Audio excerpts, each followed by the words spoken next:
She had finished washing the dishes and silently appeared at the doorway, catching me standing frozen with her pillow in my hand. When she saw the fruit knife exposed on the bed, absolute panic instantly flooded her eyes. She was terrified I would take it the wrong way. "It's okay," I told her softly. "You don't need to explain anything to me. A girl living all alone out here. It's a good thing to be this careful." I pulled her tightly into my arms.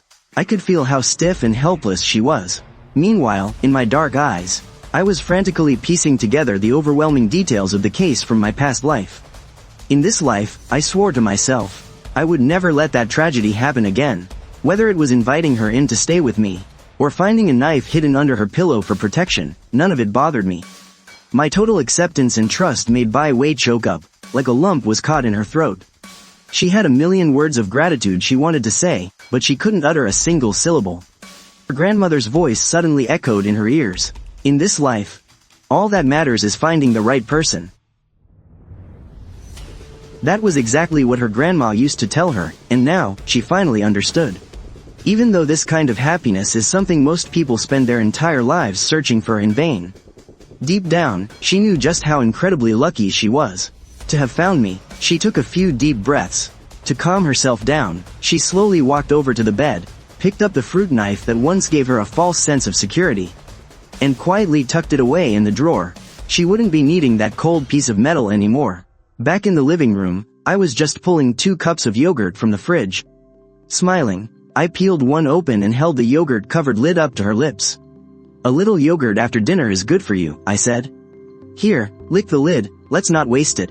Bai Wei stared blankly at the lid hovering right in front of her. Bathed in the warm yellow light, I looked back at her with a soft smile, and gave the lid a little shake. The tips of her ears turned burning red.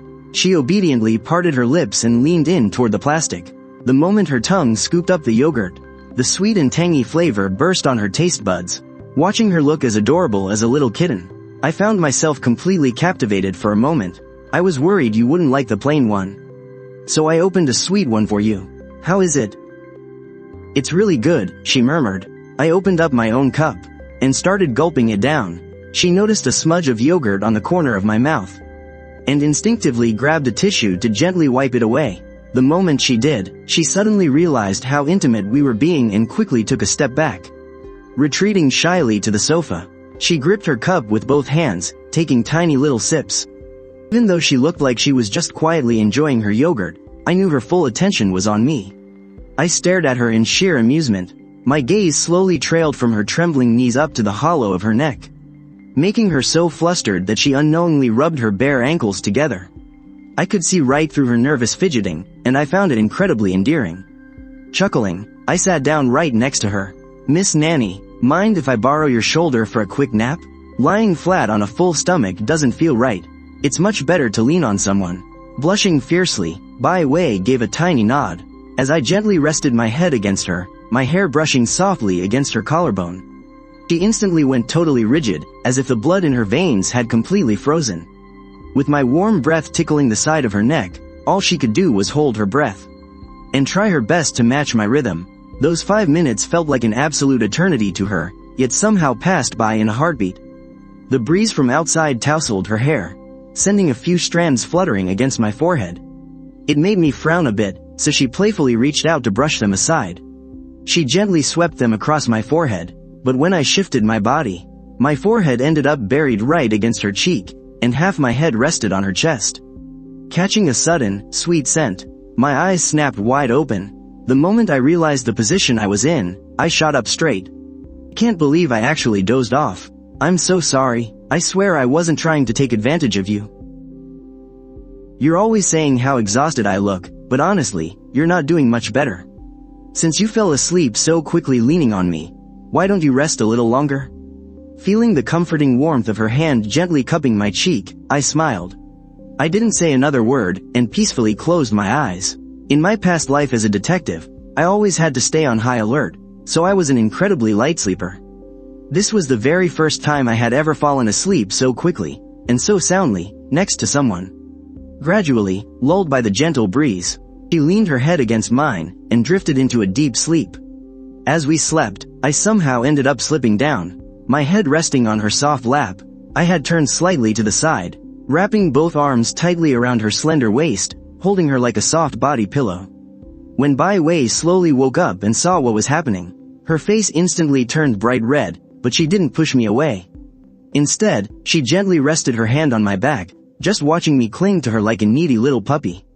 She felt completely swept away. Ring, ring, the sudden blare of an alarm went off, jolting me right out of my dream. As soon as I opened my eyes, I realized I was hugging something incredibly soft, with my head resting right in her lap. I panicked and practically leapt off the sofa. Ah, whoa, careful, geez. Since when did I become such a terrible sleeper? I just scratched my head, looking completely clueless and embarrassed. I hurried into the bathroom to splash some water on my face. When I came out, she was looking at me with a sweet, teasing smile. She didn't seem to mind my little slip-up at all. I finally let out a long sigh of relief. Honestly, I was just worried that getting too close to her might upset her or make her feel like I was taking advantage. But now that I was absolutely sure she really liked me, I immediately made a decision. Come on, let's go to your place. We're packing up your things. As dusk began to fall, the fading sun painted Bai Wei's old apartment building in a heavy, oppressive shade of orange-red. The closer we got to her door, the more I could feel Bai Wei stiffening up beside me. Her heartbeat seemed to echo loudly through the dead, silent hallway. A few neighbors passing by kept casting nosy glances at us. Oh my, Xiao Wei, you sure bagged yourself a handsome boyfriend. Auntie Lu, the neighborhood's biggest busybody, teased as she waddled downstairs. Bai Wei's face flushed bright red, but she didn't say a word to deny it. She just ducked her head even lower. I completely ignored the gossip, took her hand, and led her straight up to the 4th floor. In that moment, Bai Wei didn't even realize that she hadn't given me any directions at all, yet I stopped flawlessly, right in front of her door. Standing in front of room 402, Bai Wei pulled out her keys. Her hands were trembling so much she couldn't even find the keyhole. I could easily guess just how heavy that little click of the lock opening must feel to her. Her mind had gone completely blank. She had no idea what was waiting for her behind that door. Seeing her frozen there, too terrified to open it, I just reached out and turned the handle for her. As the door swung open, the apartment was completely silent. Bai Wei let out a massive sigh of relief. Not having to face her mother right now finally let her tight nerves relax just a little. But right when we thought the house was empty, a bedroom door suddenly popped open, and out walked a little boy, about 7 years old. It was her half-brother, Li Mingyu. Sis, where have you been these past few days? Were you at a friend's house? Xiao Yu, where did mom and dad go? No matter how horribly her parents treated her, she still loved this little brother like family. It's just that, every time she looked at him, she was reminded of how insanely biased her parents were. How they showered him with love while completely ignoring her. It always left her feeling so torn inside. Mom and dad are at the hospital. Mom should be back any minute to make dinner. Is this handsome guy your boyfriend, sis? Hearing her little brother say that, Bai Wei's cheeks instantly burned red, and she shyly stole a quick glance at me. Seeing that I didn't really react, she didn't say a word to explain it, either. But the moment she heard her mother was coming back soon, sheer panic set in. She decided to pack her stuff up, fast, and hearing the word hospital, the bloody, hidden truth of that stormy night came rushing right back to both me and Bai Wei. Last Friday night, Li Fengzi violently snatched and dug through Bai Wei's phone. She found the secret photos Bai Wei had taken of me hidden in her gallery. Li Fengzi's mental state was already incredibly fragile after her ex-husband, Bai Chengfeng, cheated on her. Those photos completely snapped her last, fragile nerve. In that terrifying moment, she took every ounce of hatred she had for her ex and projected it entirely onto Bai Wei, screaming the most vicious insults at her, calling her a shameless bitch. As Bai Wei stared back with a broken, tearful gaze, Li Fengzi went completely insane. She actually snatched a fruit knife right off the table, screaming that she was going to slash her own daughter's face open. Seeing this, her stepdad, Li Gang, threw himself at her to wrestle the knife away. In the violent struggle, the blade somehow flipped around, and in her blind rage, Li Fengzi plunged the knife deep into Li Gang's stomach. The metallic stench of blood finally snapped her out of her psychotic break. She collapsed into the pool of blood, wailing hysterically. But Li Gang throwing himself at that knife wasn't to protect Bai Wei. He did it to protect the wife he worshipped, to stop her from committing a brutal murder. He had secretly loved Li Fengzi since they were kids. It was a pathetic, obsessive kind of love. Even when his wife completely lost her mind, he would still give his life to protect her. But he never spared even a single drop of love for his completely innocent stepdaughter. Staring at her husband bleeding out on the floor, Li Fengzi whipped her head around, glared viciously at the terrified Bai Wei, and screamed, "You miserable curse. Get the hell out of my house. Get as far away as you can." And just like that, penniless and completely alone, Bai Wei was cast out into the freezing, relentless storm. Thrown right out into that miserable rain. She shook her head fiercely, desperately tossing those brutal memories out of her mind. Bai Wei gently told her little brother to go finish his homework, then she grabbed my hand and pulled me into her bedroom. She yanked out a pink suitcase and started frantically throwing her clothes into it. I scanned the room, and my eyes naturally landed right on her open drawer. A small, locked notebook, from my past life. I had opened this very diary after she passed away. The pages were densely packed with nothing but happy moments she had forced herself to write down, just to find the courage to keep on living. In this life, I didn't dare to touch it. Even though Bai Wei hadn't told me what to pack, I knew her well enough. I quietly gathered the books and notes she treasured the most, and stacked them neatly on the desk. When she finished packing her clothes and turned around, she saw that everything I had picked out was exactly what she wanted to take. And everything else was left behind. She just froze there. Her eyes welled up with an indescribable emotion. It turned out that, while she had been secretly watching the boy had been watching her just as closely. Once everything was packed, Bai Wei took out a piece of paper and left a brief note. We rolled the suitcases out of the room. She placed the note on the dining table, and turned to head for the front door. Click, the lock on the main door suddenly turned. The very next second, the door swung open, and Li Fengji's figure loomed in the doorway. The air instantly froze. Bai Wei's hand trembled violently against the suitcase handle. Li Fengzi stood frozen in shock too, until the commotion woke Li Mingyu, who opened his bedroom door. "Mom, I'm hungry," he whined, finally shattering the dead silence. Suppressing her urge to explode, Li Fengzi gently coaxed her son back into his room. But the moment his bedroom door clicked shut, her face instantly turned completely ice cold. She glared dead at Bai Wei in sheer disbelief. "What the hell do you think you're doing? Oh, so your wings are fully grown now? Your mother can't control you anymore? You found yourself a man and now you're running away, is that it?" Bai Wei bit her lip, not saying a single word. That harsh scream from last Friday, "Get the hell out and never come back," was still echoing in her ears. "Do you have any idea how much I suffered carrying you for 9 months? I went through hell to give birth to you, and now you're just going to dust off your hands and walk away? Did you even ask for my permission? Am I even your mother in your eyes anymore?" Tears spilled from her eyes. But Bai Wei wasn't crying because she was being yelled at. She was crying from pure heartbreak. The very last shred of tender hope she had for her mother shattered completely in that exact moment. Wanting to keep whatever little dignity she had left, she refused to scream back and tear things apart. Seeing her silently crying, looking so deeply wronged, I put on a cold face, stepped right up, and firmly shielded her behind my back. "Ma'am." Bai Wei didn't choose to be pushed this far. "You and your husband forced her into this dead end with your own 2 hands. I've already spoken to your teachers. Don't you get smart with me. I know exactly what kind of game you rich, spoiled brats play. I know exactly what you're made of." She then whipped her head toward Bai Wei, putting on a disgusted, supposedly heartbroken expression. "You think just because he's rich and handsome, that he actually cares? He is exactly like your father. When he wants you, he'll treat you like a princess, but give it some time. And the second he gets bored, he'll kick you to the curb. Am I not a living, breathing warning to you? He is going to get sick of you and dump you, sooner or later.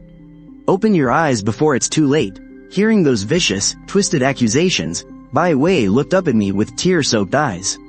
She didn't believe I was that kind of guy for a second. And besides, we weren't even officially dating yet. I took a long, deep breath, and gently wiped her tears away with my sleeve. I've never cared for throwing around empty promises of loving someone for 10,000 years. I don't make empty promises. I only know how to love her right now. We have to cherish the present. Ma'am, nobody can really guarantee the future. But I do know one thing. As long as Bai Wei is with me, everything she experiences and remembers will be filled with happiness. And that is enough. I don't care what kind of sweet talk you use. I am warning you right now. Stay away from my daughter. Well, I am warning you, too. Bai Wei is an adult now. She has a stable job and her own income. Legally, she has every right to break free from your controlling grip. If you want to care for her as a loving mother, I will always welcome that. But if you just want to keep her as your little puppet on a string, then I'm sorry, but I absolutely will not allow it. Li Fengzi trembled as she picked up the pay stub. Seeing the words, monthly salary of 6,000, her pupils suddenly shrank. It finally hit her, that inside her daughter's fragile body, hid such a fierce and absolute will to fight back. Fine, you think having money makes you so great? Don't you dare talk to me about the law. If you dare take her away, I will bring the cops straight to your door. Even if you call the cops, we are still legally in the right. But have you thought about what would happen if you cause a huge scene? Xiao Yu is still young. You wouldn't want your behavior to make him a target for rumors and bullying at school, would you? Every single word was a lethal strike. I had completely hit Li Fengji's weak spot. She felt she owed her current husband too much, and she absolutely couldn't let him and their son be dragged down because of her. Fine, both of you, get the hell out of here. But mark my words, when this rich little brat gets tired of playing with you, don't you dare come crying back to me. You think you found yourself a golden cage? It won't be long before you regret everything. I bent down and picked up the largest broken piece of porcelain, its sharp edge pressing angry red marks into my palm. You're wrong, I am not building a cage for her. I will cherish her just like a precious canary. But I will also teach her how to grow her own wings, so she can fly freely into her own world. My words sent a powerful surge of emotion through Bai Wei, with teardrops still clinging to her eyelashes. She suddenly grabbed my wrist with newfound courage, and followed closely behind me out the door. You're all nothing but ungrateful brats. Go, just get out of here. Seeing her mother instantly look so aged and utterly broken, tears streamed down Bai Wei's face. Goodbye, Mom, everything I want to say is in the note on the dining table. She grabbed her suitcase and rushed out the door. She was terrified that if she stayed even 1 second longer, she would lose the courage to actually leave. As we walked down the stairs, the hallway sensor lights flickered on one by one around the corner.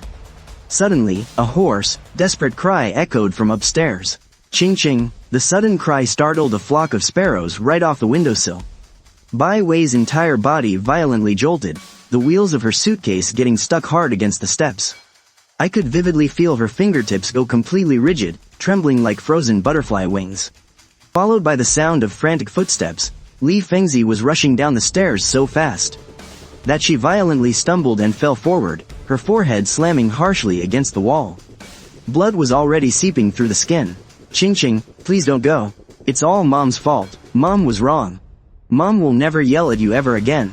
Hearing that childhood nickname, Ching Ching, Bai Wei completely lost control, and her tears came pouring down like a waterfall. She threw herself tightly into her mother's arms. Watching this entire scene unfold, I was completely stunned to see that the Li Fengzi right in front of me looked like a completely different person than just a moment ago. From her expression to her tone of voice and even her movements. I only found out later that Li Fengzi had suffered such extreme trauma that she developed a split personality. Only on those rare occasions when Bai Wei showed extreme vulnerability, would that third personality, the mother who deeply loved her daughter, finally emerge. The specific memory she brought up, that was the sign this loving mother had returned. I'm sorry, but I still have to leave. The days when you aren't here, I really can't take them anymore. Bai Wei knew that her mother would soon turn back into that violent, abusive woman. So, her resolve to escape only grew stronger. The whole reason she wanted to study psychology was in the hope of curing her mother. So that this mother, the one who truly loved her, could stay forever. Ma'am, if you really love Bai Wei, then please, trust me and let me take care of her. I swear, I will never let her suffer even the slightest bit of hurt. I'm such a useless mother. This silly girl has never been good at speaking up when she's hurting. Please, I'm begging you to watch over her and take good care of her. Hunching over, Li Fengzi tightly pressed my hand and Bai Wei's hand together. Her hands were as cold as ice, yet they made our skin burn with a searing heat. Finally, she gently touched the little sunshine doll charm hanging on Bai Wei's suitcase. With a face full of a mother's tender love, she waved goodbye to us. Bai Wei kept looking back with every few steps she took. But her tears were soon replaced by a smile of pure relief. Having completely let her guard down, Bai Wei was as excited as a bird finally set free. She pulled her suitcase with one hand, and wrapped her other arm tightly around mine, happily leaning her whole body against me. Feeling her soft touch against my arm, her joy infected me. And I couldn't help but smile too. On the taxi ride back home, even the driver noticed her glowing mood, joking that she must have won the lottery. But deep down, I still felt a lingering sense of unease. Right before we got in the car, I distinctively felt like someone was secretly following us. "What are you looking at?" she asked. "Oh, it's nothing," I smiled and shook my head. Was it really just my imagination? I took one last glance out the car window, and suppressed the doubts in my heart. The warning bell for evening study hall had just rung. The classroom was filled with the smell of printing ink from textbooks and the muffled sound of turning pages. Bai Wei sat to my right, completely focused on organizing her notebook of mistakes.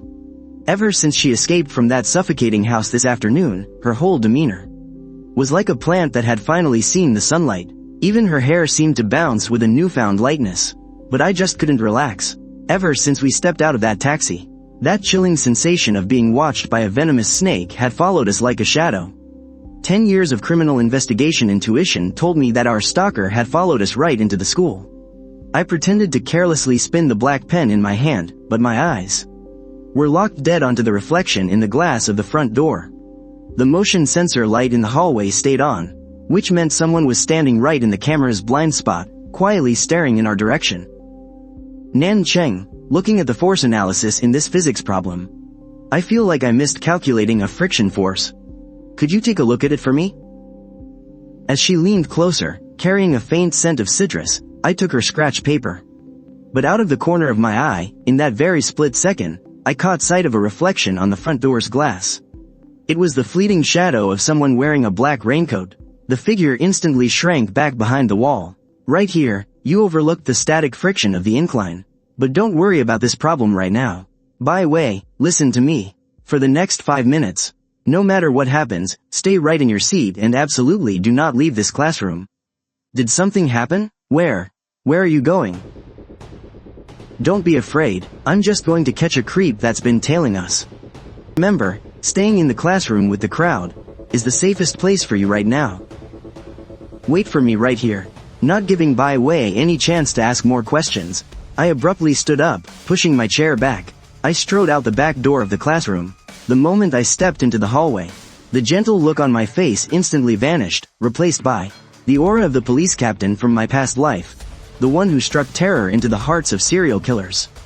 That pure, ruthless coldness. I purposely made my footsteps heavier, heading toward the far end of the hallway, straight for the most isolated old science building. It's dimly lit over there, and the security cameras have been broken for ages. If that stalker wanted to make a move, it was the perfect hunting ground. Sure enough, as I walked into the freezing, gloomy breezeway connecting to the science building, I heard incredibly faint footsteps behind me, carefully walking on their heels.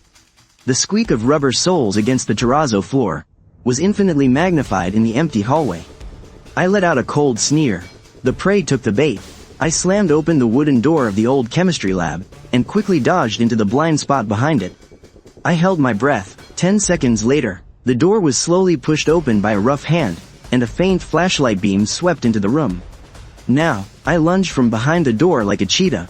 My left hand formed a precise claw, fiercely gripping the wrist holding the flashlight.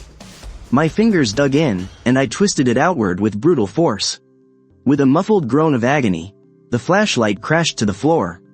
Without skipping a beat, my right hand grabbed the back of his head. And using his forward momentum, I drove my knee fiercely into his stomach. This close-quarters takedown was flawless and swift. It was an absolute slaughter. The stalker instantly lost all ability to fight back, collapsing to the floor in painful spasms.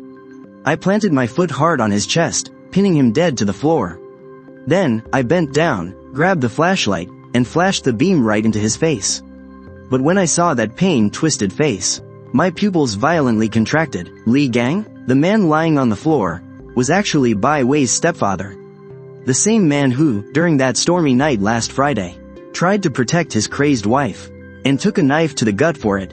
But right now, his stomach wound clearly hadn't healed. He was dripping in a cold sweat from the pain, yet he still glared at me, with bloodshot, psychotic eyes. And right out of his raincoat pocket, slipped a deadly, sharp knife. Your wife is still recovering in the hospital. Instead of resting in your own hospital bed, you push through an unhealed stab wound, dress up like a creep, and sneak into a school to stalk me? What the hell are you trying to do? Why? Why do you protect her so much? After you left this afternoon, Fengzi completely lost her mind at the hospital. She kept smashing her head against the bed rails. If the doctors hadn't rushed in and pumped her full of sedatives, she wouldn't have survived. As long as Bai Wei stays in this city, Fengzi will never recover. That girl needs to disappear from Shanghai City for good. I want her dead. Looking at Li Gang's crazed, deranged face, all those fragmented clues from my past life furiously pieced themselves together in this moment. That stormy night in my past life, wearing a raincoat and perfectly dodging all the security cameras. The real killer who brutally murdered Bai Wei in that dead-end alley, was it really not some random thug at all? But rather, this stepdad right in front of me, who had completely lost his mind for his wife.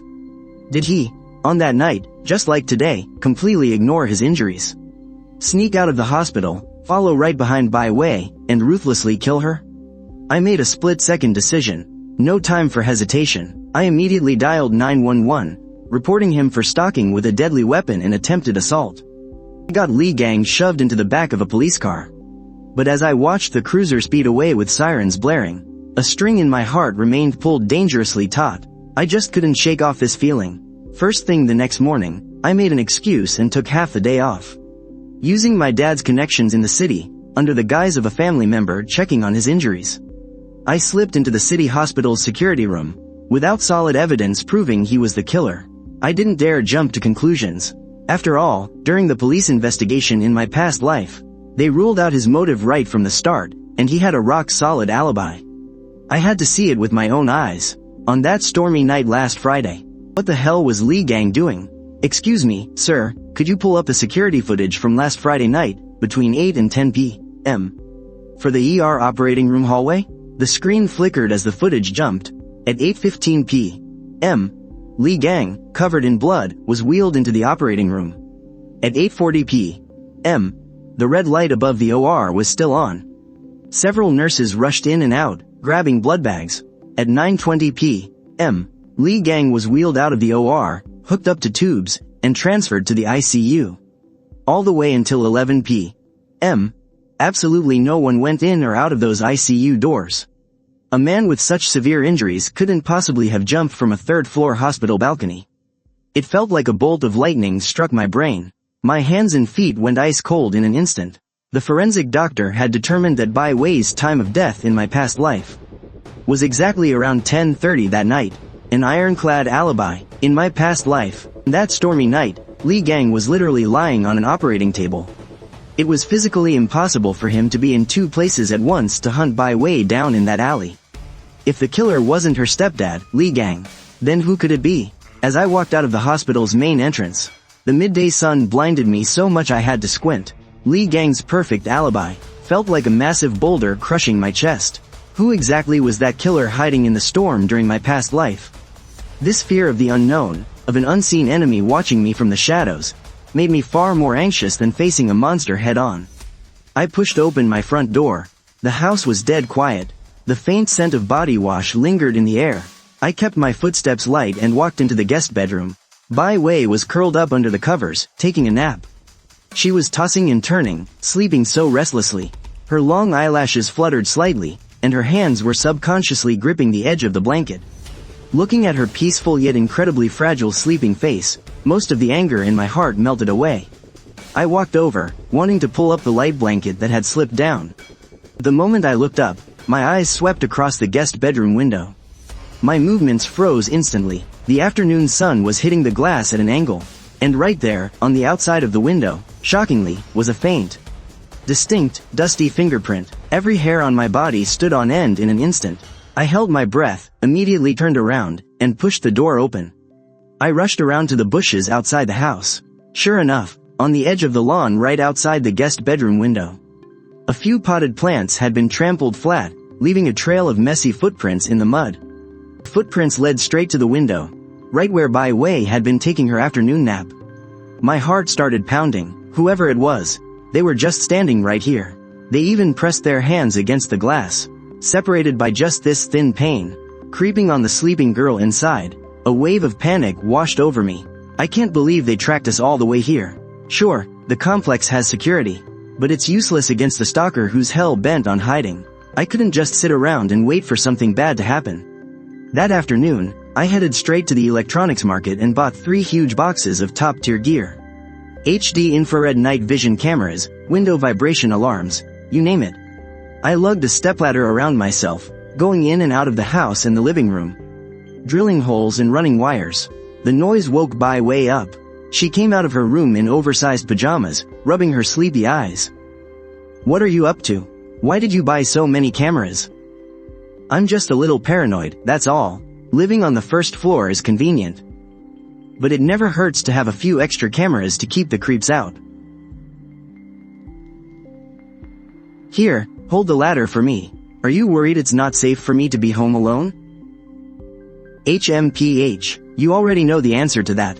While putting up a camera in the corner of the living room ceiling, I needed to reach a higher spot. Bai Wei stood on her tiptoes, stretching as far as she could to hand me the cable.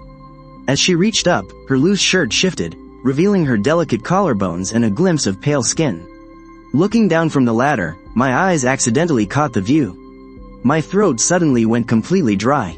"Alright, hold the ladder steady, I'm coming down." As I climbed down, I accidentally stole another glance. Bai Wei caught me looking. Her face turned completely red in an instant, and she let out a little yelp.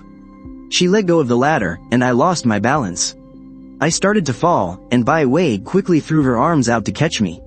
I leaned into the fall, letting half my body weight press right against her. I ended up pulling her right into my arms. "Hey, be careful, did you twist your ankle?" "No, my ankle's fine. It just scared me half to death. My legs feel like jelly right now." "Well, Miss Nanny, if your bodyguard skills are this bad, you'll have to take responsibility." "Who told you to be such a perv?" She shot back, but even as she said it, her slender little hands hesitated for a second, before gently wrapping around my waist. She hugged me back, the warmth and sweet scent of her body against mine finally eased the tight, anxious knot that had been in my chest all day. After dinner, I was sitting on the couch, setting up the split-screen monitor on my laptop, while Bai Wei washed a plate of fresh strawberries. She sat down cutely beside me, picked up the biggest one with a toothpick, and held it to my lips. I kept my eyes fixed on the screen, the lawn out back, the blind spots around the house, every single possible point of entry were completely covered by the HD cameras. If that creep who left the footprints ever dared to show their face again, I'd make sure there was no way out. "Bai Wei, from now on, when you're home, unless it's me opening the door with my key, do not answer knocks from anyone. And I mean absolutely anyone." I understand." The afternoon sun beat down, leaving the asphalt baking with a faint heat. Bai Wei walked right beside me with her backpack on. Her ponytail bounced with every step.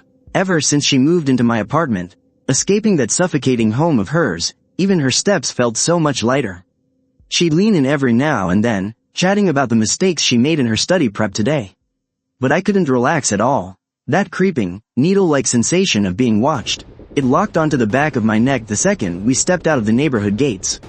"Walk on the inside, there's a lot of traffic out here." "Nan Cheng, what's wrong? Your hands are drenched in sweat." "I'm fine, I just didn't get much rest messing with those security cameras at noon." "Let's hurry, our first class is with the homeroom teacher. He'll get chewed out if we're late." I kept my face perfectly calm, but out of the corner of my eye, I was frantically scanning the storefronts and bushes along the street. No one in the blind spots. Still, that slimy, skin-crawling feeling of a viper locking onto its prey. I definitely wasn't imagining it. The moment we walked through the school gates, Zhang Yan's signature loudmouth yelling echoed out from the shadows of the main building. He came sprinting over, skidding to a halt right in front of me, his face totally flushed. He was so hyped he could barely speak. "Gu Nan Cheng. Holy crap, you're a literal god. That tip you gave about the wanted fugitive turned out to be totally real. The police station is going absolutely nuts right now. They said that bastard is the exact same psycho who's been on the run across 3 provinces, with multiple bodies on his hands." "Did they catch him?" The moment I asked, Zhang Yan's excited grin completely dropped. "Man, That place is seriously cursed. The cops locked down the entire old district. They had it totally surrounded, layer after layer. So tight not even a drop of water could get through. We couldn't even get close to the scene. But somehow, that guy just vanished into thin air. I heard his counter-surveillance skills are insane. Just minutes before the net closed in, the crazy bastard literally dove into a raw sewage ditch and slipped away through the pipes. My heart slammed against my ribs. Zhang Yan's words felt like a freezing scalpel, slicing right through any shred of wishful thinking I had left. The serial killer from my past life. Even though he wasn't directly tied to Bai Wei's death, he was a cold-blooded butcher. An insanely cunning psychopath. If he actually managed to slip through a massive police blockade, it means he's still lurking right here in the shadows of the city. Like a cornered, panicked beast, my mind flashed back to noon today, to that faint, dusty handprint on the outside of my guest room window. And those chaotic, messy footprints tearing through the lawn, since the real killer from that rainy night in my past life still hasn't surfaced. Could the person who climbed up to my window today be that desperate, cornered murderer? Was he frantically dodging the cops and just randomly picked my place? A house that screams rich family, as his perfect hideout? Or even worse, is he trying to hunt down the informant, secretly casing the neighborhood for revenge? Zhang Yan, you listen to me right now. For the next little while, unless it's school or the hospital, do not go anywhere else. Whoa, what's wrong, old GU? I just got the reward money. I was actually about to treat you to some barbecue. Dude, why do you look like that? That fugitive isn't just a murderer. He's an absolute, unhinged psychopath. You gave them the tip and took the cash. The second he catches wind of this, the second he finds out you were the one who called the cops, you and your mom are going to be his first targets. And no way. You're overthinking it, right? Look, I'm a local around here too. The guy has more bodies on his hands than the blood you've ever seen. Cut the crap. Right after school, go straight to the hospital and stand guard. Have Auntie lock the hospital room door dead. Don't let her come out even if God himself comes knocking. Got it? Lao Gu, don't scare me, man. I don't care about my own worthless life, but my mom can't handle a shock like that. After sending Zhang Yan away, I stood in the shadows of the hallway. Watching Bai Wei quietly reading in the classroom, a chilling sensation crept down my spine. Li Gang's name was cleared. The real rainy night killer was still hiding out there in the dark. And now, there's another serial killer out on the loose. Two unknown killing intents intertwined, trapping us completely. I touched the phone in my pocket. The surveillance app for my house was quietly running on it. No matter whose footprints those were outside the window. If you dare to show up, I'll make you pay the price. After evening study hall, Bai Wei and I walked home side by side. Although the night breeze was a bit chilly, she seemed to really enjoy this sense of security of having someone around. She was chattering non-stop on the way, telling me all the funny things that happened in class. Once we got home, Bai Wei volunteered to tie on an apron and slipped into the kitchen. Before long, 2 steaming bowls of tomato and egg noodles, along with a few small side dishes, were brought to the table. Nanchung, quick, have a taste. I added your favorite fried egg today. I made sure to fry the edges extra crispy, even if it's poison you made. I'd still eat every last bite. You're talking nonsense again. Hurry up and eat, the noodles are getting soggy. The warm yellow light of the dining room fell on her slightly flushed profile, coating her in a soft, fuzzy glow. I took big bites of the noodles, soaking in this stolen moment of peace. After dinner, Bai Wei went to the bathroom to take a shower. With the sound of splashing water in the background, I leaned back on the couch and unlocked my phone, switching over to the yard surveillance system I had just set up today. On the screen, the infrared night vision showed the bushes around the house with crystal clarity. I casually scrolled through the evening's video playback. Suddenly, my eyes locked onto the screen, sometime past 6 in the afternoon, before we had even gotten home. A strange man wearing a baseball cap was in the bushes right outside my yard, pacing back and forth for a solid 10 minutes or so. I immediately zoomed in on the footage, carefully trying to make out his facial features. The guy was on the heavier side, with eyes that drooped slightly at the corners. In my mind, I quickly pulled up the wanted photo of the fugitive released by the police. It wasn't him. That wanted man was a gaunt guy with extremely high cheekbones. It wasn't the fugitive. So where the hell did this rat crawl out from? Could it be the real killer from my past life hiding in the dark, staking out the place? Being exposed in the light while the enemy hid in the shadows pissed me off to no end. Serial killer on the loose. The unknown rainy night murderer from my past life. And now, a stranger prowling around in broad daylight. I felt like I was standing right in the center of a massive black vortex. The clock struck 1 in the morning. The entire neighborhood fell into a dead silence. I lay in bed in the master bedroom. Even with my eyes closed, my nerves were still wired tight like they were back when I was a detective in my past life. That tense state of high alert. Suddenly, a faint, crisp snap echoed from outside, followed closely by a very light, deliberately muffled sound of footsteps, stepping lightly on their heels, slowly creeping towards the living room's floor to ceiling windows. My eyes snapped open instantly, like an awakening cheetah. I rolled out of bed without a sound. My feet hit the floor, without making a single noise. Pressing myself flat against the wall, I inched my way into the dark blind spot by the living room window. Through the faint moonlight, peeking through the gap in the curtains, I could vaguely make out a skinny, dark silhouette.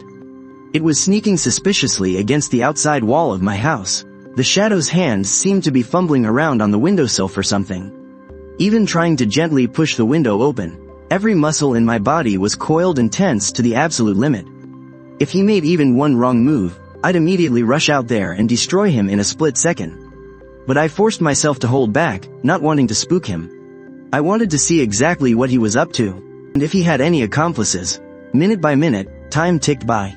The shadow lingered outside the window for about 2 or 3 minutes. Seeming to realize the window was locked from the inside, or perhaps sensing some kind of danger, he suddenly stopped what he was doing, turned around, and quickly vanished deep into the bushes of the neighborhood. My first instinct was to throw the door open and sprint after him, but right as my hand touched the doorknob, I froze completely. I glanced back at the tightly shut guest bedroom door. Bai Wei was still fast asleep inside. Compared to catching this little rat, Bai Wei's absolute safety had to come first. I forced down the killing intent rising in my chest, turned, and walked over to the coffee table, quickly booting up the security laptop. I pulled up the infrared playback for that specific area. The footage started to rewind. The dark silhouette appeared on the screen. The resolution on this top-tier security system was incredibly high, capturing even the wrinkles on his clothes with crystal clarity. My eyes were glued to the screen, as I dragged the progress bar to the exact moment the shadow turned to leave. Right as he sharply turned his head, the infrared camera perfectly caught him straight on. The instant I saw that face clearly, my pupils violently contracted, and a loud ringing echoed in my head. It felt like I'd just taken a heavy blow to the back of the head. That face, usually hidden behind thick bangs, carrying that timid and withdrawn look. Yi Si? How the hell could it be him? This kid was the famous punching bag of our class. The guy who was always pushed around by the bullies. Why would he be out here in the dead of night, like a ghost, lurking right outside my window? The eerie blue light from the laptop screen cast a glow on my face. I didn't turn on the lights. Sitting alone on the couch in the dark, my fingertips absent-mindedly tapping against my knee. My brain was like a high-speed computer, frantically sorting through this seemingly unrelated, chaotic mess. Strange fat guy from the daytime, Yi Si tonight, and that faint, dusty handprint on the guest bedroom window. What kind of hidden connection did these three things have? If that handprint was left by the fat guy during the day, why did he just wander around the bushes without making any further moves? Who sent him? I took a deep breath, setting aside the clues about the fat guy for now. My gaze remained locked on the screen, fixated on Yi Si's frozen face. Compared to that unknown fat guy, Yi Si's appearance here made my skin crawl even more. A guy at school who was so antisocial, meekly taking whatever abuse was thrown his way. A pushover who wouldn't even fight back when thugs shook him down for cash. Why would he, at 1 in the morning, show off such expert stealth skills? Showing up right outside my window like a ghost. Once my detective instincts kicked in, all those overlooked details from my past life came rushing back like a tidal wave. I remembered that stormy night from my previous life. That night, Yi Si was hanging around the crime scene too. He got cornered and beaten up by those thugs in a dead-end alley. And Bai Wei, it was exactly because she saw that happening when she left the convenience store, that she walked down that fatal alley. In my past life, I always just assumed he was some poor victim who was in the wrong place at the wrong time. But now, this so-called victim is sneaking around outside my window in the dead of night. Could it be that the guy who snatched Bai Wei's fruit knife in the pouring rain? The monster who brutally murdered her. Was Yi Si all along? The moment that thought crossed my mind, my razor-sharp detective logic immediately started putting the pieces together. I closed my eyes, desperately trying to recall what happened after Bai Wei died in my past life. The whole school was in absolute shock. The cops came to take statements every single day. Every student was completely terrified. But what about Yi Si? The Yi Si from my past life. During those days after she died, he just sat in his corner like he was invisible. He didn't show a single ounce of panic or fear. He didn't even have the slightest shift in his mood. His calmness was like a stagnant pool of dead water. No, that's not right. I know criminal psychology way too well. With cops and investigations swarming the place, there's no way he could be that flawless. To fake that kind of calm, you'd need an absolutely terrifying level of mental control. And incredible cunning. A teenager who trembles when thugs just yell at him. How could a kid like that have the mental fortitude of a psychopathic killer? If he really is that manipulative, then his daily behavior at school. That weak, easily bullied persona, it was all just an act. He's like a venomous snake in sheep's clothing, quietly lurking right beside us. Just coldly watching it all unfold. The clock on the wall kept ticking away the seconds. A chill ran down my spine. If Yi Si really was that cold-blooded butcher in my past life, then does his showing up here tonight mean that he's already marked me and Bai Wei as his prey in this life? Stop playing games. I don't care if you're a man or a monster under that mask. I'm going to expose exactly what you are. I stood up, walked over to the guest bedroom door, and quietly checked it. The deadbolt was still perfectly locked. Listening to Bai Wei's steady breathing from inside, I tightly clenched my fists in the dark. Having this ticking time bomb sitting right there in our classroom, I can't just let that go. I've made up my mind. When I go to school tomorrow, I have to find Yi Si. I'm going to rip off that harmless disguise of his, and dig up the absolute truth behind that stormy night. And tonight, the early morning sunlight filtered through the balcony screen, casting a warm, golden glow across the hardwood floor. I pushed the bedroom door open.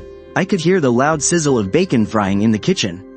Mixed with the rich smell of toasted bread, Bai Wei was wearing a pure white pullover hoodie, standing on her tiptoes, busy at the kitchen counter. The golden morning light perfectly traced her soft, slender silhouette. It was such a beautiful scene, it almost made me forget the absolute terror of last night. Oh, you're awake. Hurry up and go wash up. The sandwiches are almost ready. I made sure to add extra of that cheese you love today. Wow, so domestic. Whoever marries you is gonna be one lucky guy. They'll have hit the absolute jackpot. Ah, stop teasing me so early in the morning. Hurry up and go wash your face. Sitting at the table after washing up, I watched her taking tiny bites of her sandwich. Tiny dab of white mayo got stuck on the corner of her mouth. I didn't say anything to point it out. Instead, I just reached out and gently wiped the sauce away with my thumb. Look at you, eating like a messy little kitten. I can wipe it myself.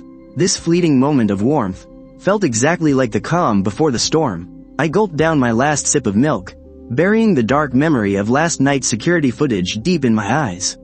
No matter what kind of monsters are lurking out there, inside this house, I only want her to feel absolute sunshine. After breakfast, Bai Wei and I walked side by side down the tree-lined avenue toward school. It was right in the middle of the morning rush hour. The streets were totally packed with traffic. Students in their uniforms and commuters rushing to work were all hurrying along. But right as we were crossing at a traffic light, that familiar, sickening, viper-like feeling of being watched clamped down hard on the back of my neck again. Every muscle in my body locked up instantly. The feeling was way too obvious. Somewhere out there, hiding in the sea of people walking by, was a pair of dead, freezing eyes, staring ruthlessly at our backs. Bai Wei, your backpack strap looks a little loose. Let me tighten it for you. Using the excuse of fixing her bag, I let my eyes scan the area like a radar. Darting across the mirror at the corner newsstand, checking the blind spots behind the bus stop sign. Even peering into the tinted windows of cars parked across the street. But there were just too many people. It was a chaotic mess of moving bodies. I couldn't immediately drag out whatever rat was hiding in the shadows. But I knew he was close by. Thanks, Nan Cheng. That feels way better on my shoulders. Let's go. Class is about to start.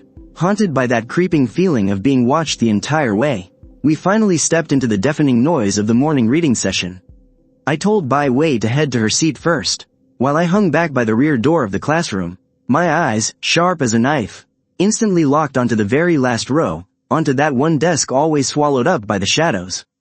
My heart completely dropped. The seat was empty. The desk was completely bare. Not a single book in sight. Hey Ji-yu, what are you staring at? Oh, you mean Yi Si?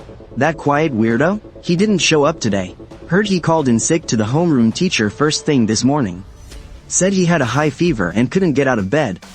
Zhang Yan said it so casually, but his words set off absolute alarm bells in my head. You're saying he called in sick and isn't here? Yeah, man, why are you freaking out, Ji-yu? The guy gets beaten up and skips class every other day anyway. Isn't that totally normal? I let go of Zhang Yan's shirt and slowly walked back to my desk. My palms were already dripping with cold sweat. At 1 a.m., he showed up outside my window like a freaking ghost, creeping around and scouting the place like a seasoned pro. And then this morning, on our way to school, we felt this overwhelming, suffocating feeling of being watched from the shadows. And now, he just happens to be out sick with a high fever. All the clues are crashing together right now in the most terrifying way. If he isn't at school, then where is he? The answer is staring us right in the face. The creep who was glaring at us this morning, the one lurking in the dark, stalking us like a viper, is 100% Yi Si. The unknown killer from my past life, the one who snatched Bai Wei's pocket knife on that stormy night, and the sicko creeping outside my window last night, the stalker following us this morning. In my mind, they finally merged into one face. A face with thick bangs. Pale and cowardly, Yi Si. Just what kind of secret are you hiding? As soon as the final bell rang, I grabbed Bai Wei and headed straight to Yi Si's address from the class directory. It was a completely ordinary apartment complex, a bit on the older side, but kept pretty clean. We went up to the 3rd floor, and I knocked on the security door, but there was absolutely no response. Just as we were wondering what to do, the older lady across the hall came out with a trash bag. Stop knocking. You looking for the Yi family? They packed up all their bags and moved out early this morning, before the sun was even up. Said there was some emergency with relatives in the countryside. They completely gave up the lease. Ma'am, are you saying they moved out before dawn? Yep, must have been around 5 o'clock. That moving truck made a huge racket. Annoyed the heck out of me. Boom, the old woman's words felt like a bucket of ice water. Dumped right over my head. Moved away before dawn? Then, when Bai Wei and I were heading to school this morning. That intensely creepy, shadow-like feeling of being watched. Who was it? My brain went into overdrive. A cold sweat instantly broke out on my back. If the person tailing us this morning wasn't Yi Si at all, that means aside from Yi Si sneaking around my window last night, there's another pair of eyes locked onto us in broad daylight. Was it that strange fat guy from earlier? Was it that escaped serial killer? Or was it the real rainy night killer from my past life? I forced down my panic and shock. I grabbed Bai Wei's hand and decided to just get her home first. We needed to figure this out, but when we got to her front door, we found an uninvited guest standing in the hallway. It was a middle-aged man in a high-end tailored suit. His hair slicked back perfectly. His brow was deeply furrowed, pacing back and forth with a livid face. He just radiated this intense, commanding authority and suppressed rage. As soon as she saw his face, Bai Wei stiffened beside me, instinctively squeezing my hand tight.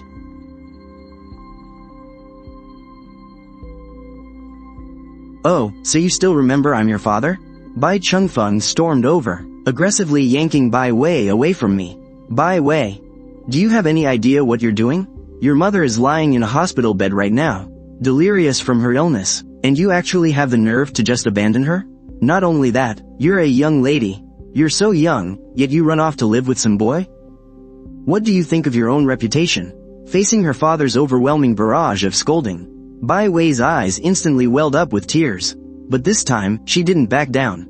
Instead, she forcefully ripped her arm from Bai Chengfeng's grip. What right do you have to lecture me? You're the one who abandoned my mom first all those years ago.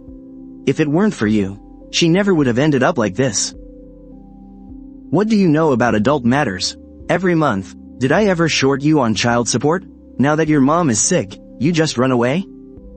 Pack your things. You are coming back to the Bai family with me, right now. I will not allow my daughter to be so shameless out in public. I'm not going. I don't want anything to do with you. And I definitely don't want to step foot into your Bai family's house.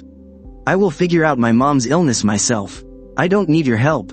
Bai Chengfeng was furious, reaching out to violently grab Bai Wei's arm. I stepped right up, planting myself firmly in front of Bai Wei like a solid brick wall. I met Bai Chengfeng's gaze with ice in my eyes. President Bai. Bai Wei made herself very clear. She doesn't want to go with you. Forcing her like this isn't a very good look for you, is it? Gu Nancheng, don't think just because your Gu family has some pull in Shanghai City that you can just kidnap my daughter. This is my Bai family's private business. He looked at Bai Wei, whom I was shielding fiercely behind me, and then met my cold, terrifying glare. Weighing his options, he forcefully swallowed the urge to snatch her away. Gu Nancheng, you listen to me very carefully. If you dare to let her suffer even the slightest bit, my Bai family will put our lives on the line. And we absolutely will not let you get away with it. With that, Bai Chengfeng shot a vicious glare at Bai Wei. Accompanied by the heavy thud of his leather shoes, Bai Chengfeng, filled with rage and frustration, stormed off, disappearing at the far end of the hallway. Watching Bai Chengfeng vanish down the corridor, I took Bai Wei's hand and led her back inside. I deadbolted the front door. Bai Wei was still feeling pretty down, quietly walking into the kitchen to pour some water. Meanwhile, I sat down on the sofa, my brows knotting tighter and tighter.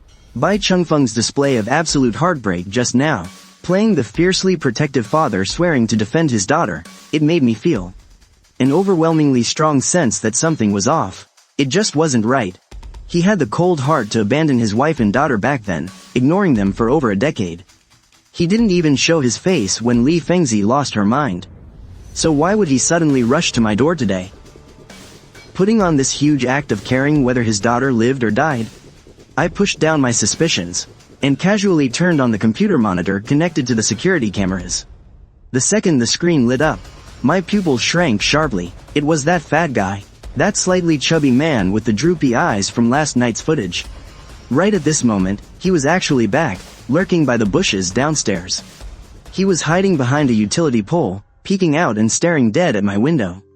You had an easy way out, but since you delivered yourself right to my door, I am going to skin you alive today. I instantly pulled out my phone and dialed Zhang Yan. He didn't live far from here. Zhang Yan, grab your gear, get down to my place, now. We've got a tail, flank him with me, left and right. Don't let him get away. 5 minutes later, Zhang Yan, panting heavily, reached the other end of the alley. I gave him a hand signal. The two of us closed in like a pair of pincers, lunging at the fat guy from the left and right. Oh, crap, just as he tried to run, Zhang Yan completely blocked his escape route while I closed in from behind. I kicked him hard in the back of the knee. The fat guy let out a scream and dropped to his knees. I immediately twisted his arm behind his back, slamming his face hard against the rough brick wall. You've been tailing us for 2 days. Speak. Who sent you? Ow, ow, ow. Spare me, man, it's breaking, my arm is breaking. I didn't do anything, I swear. Then what the hell are you sneaking around here for? Tell the truth, or I'll smash every tooth in your mouth today. Okay, I'll talk. 3 days ago, a woman wearing a mask came to me. Ah. What did she tell you to do? Murder or kidnapping? Was that you tailing us on the road this morning, too? No, I swear, man, I wouldn't dare do anything illegal. The client just sent me your photos and address, and told me to watch and record everything every day. What time you leave the house, what time you come back, and whether there are any other adults at home. I swear on my life, I absolutely did not follow you on the road. My only job was to stake out the front gate of this neighborhood and write down the times.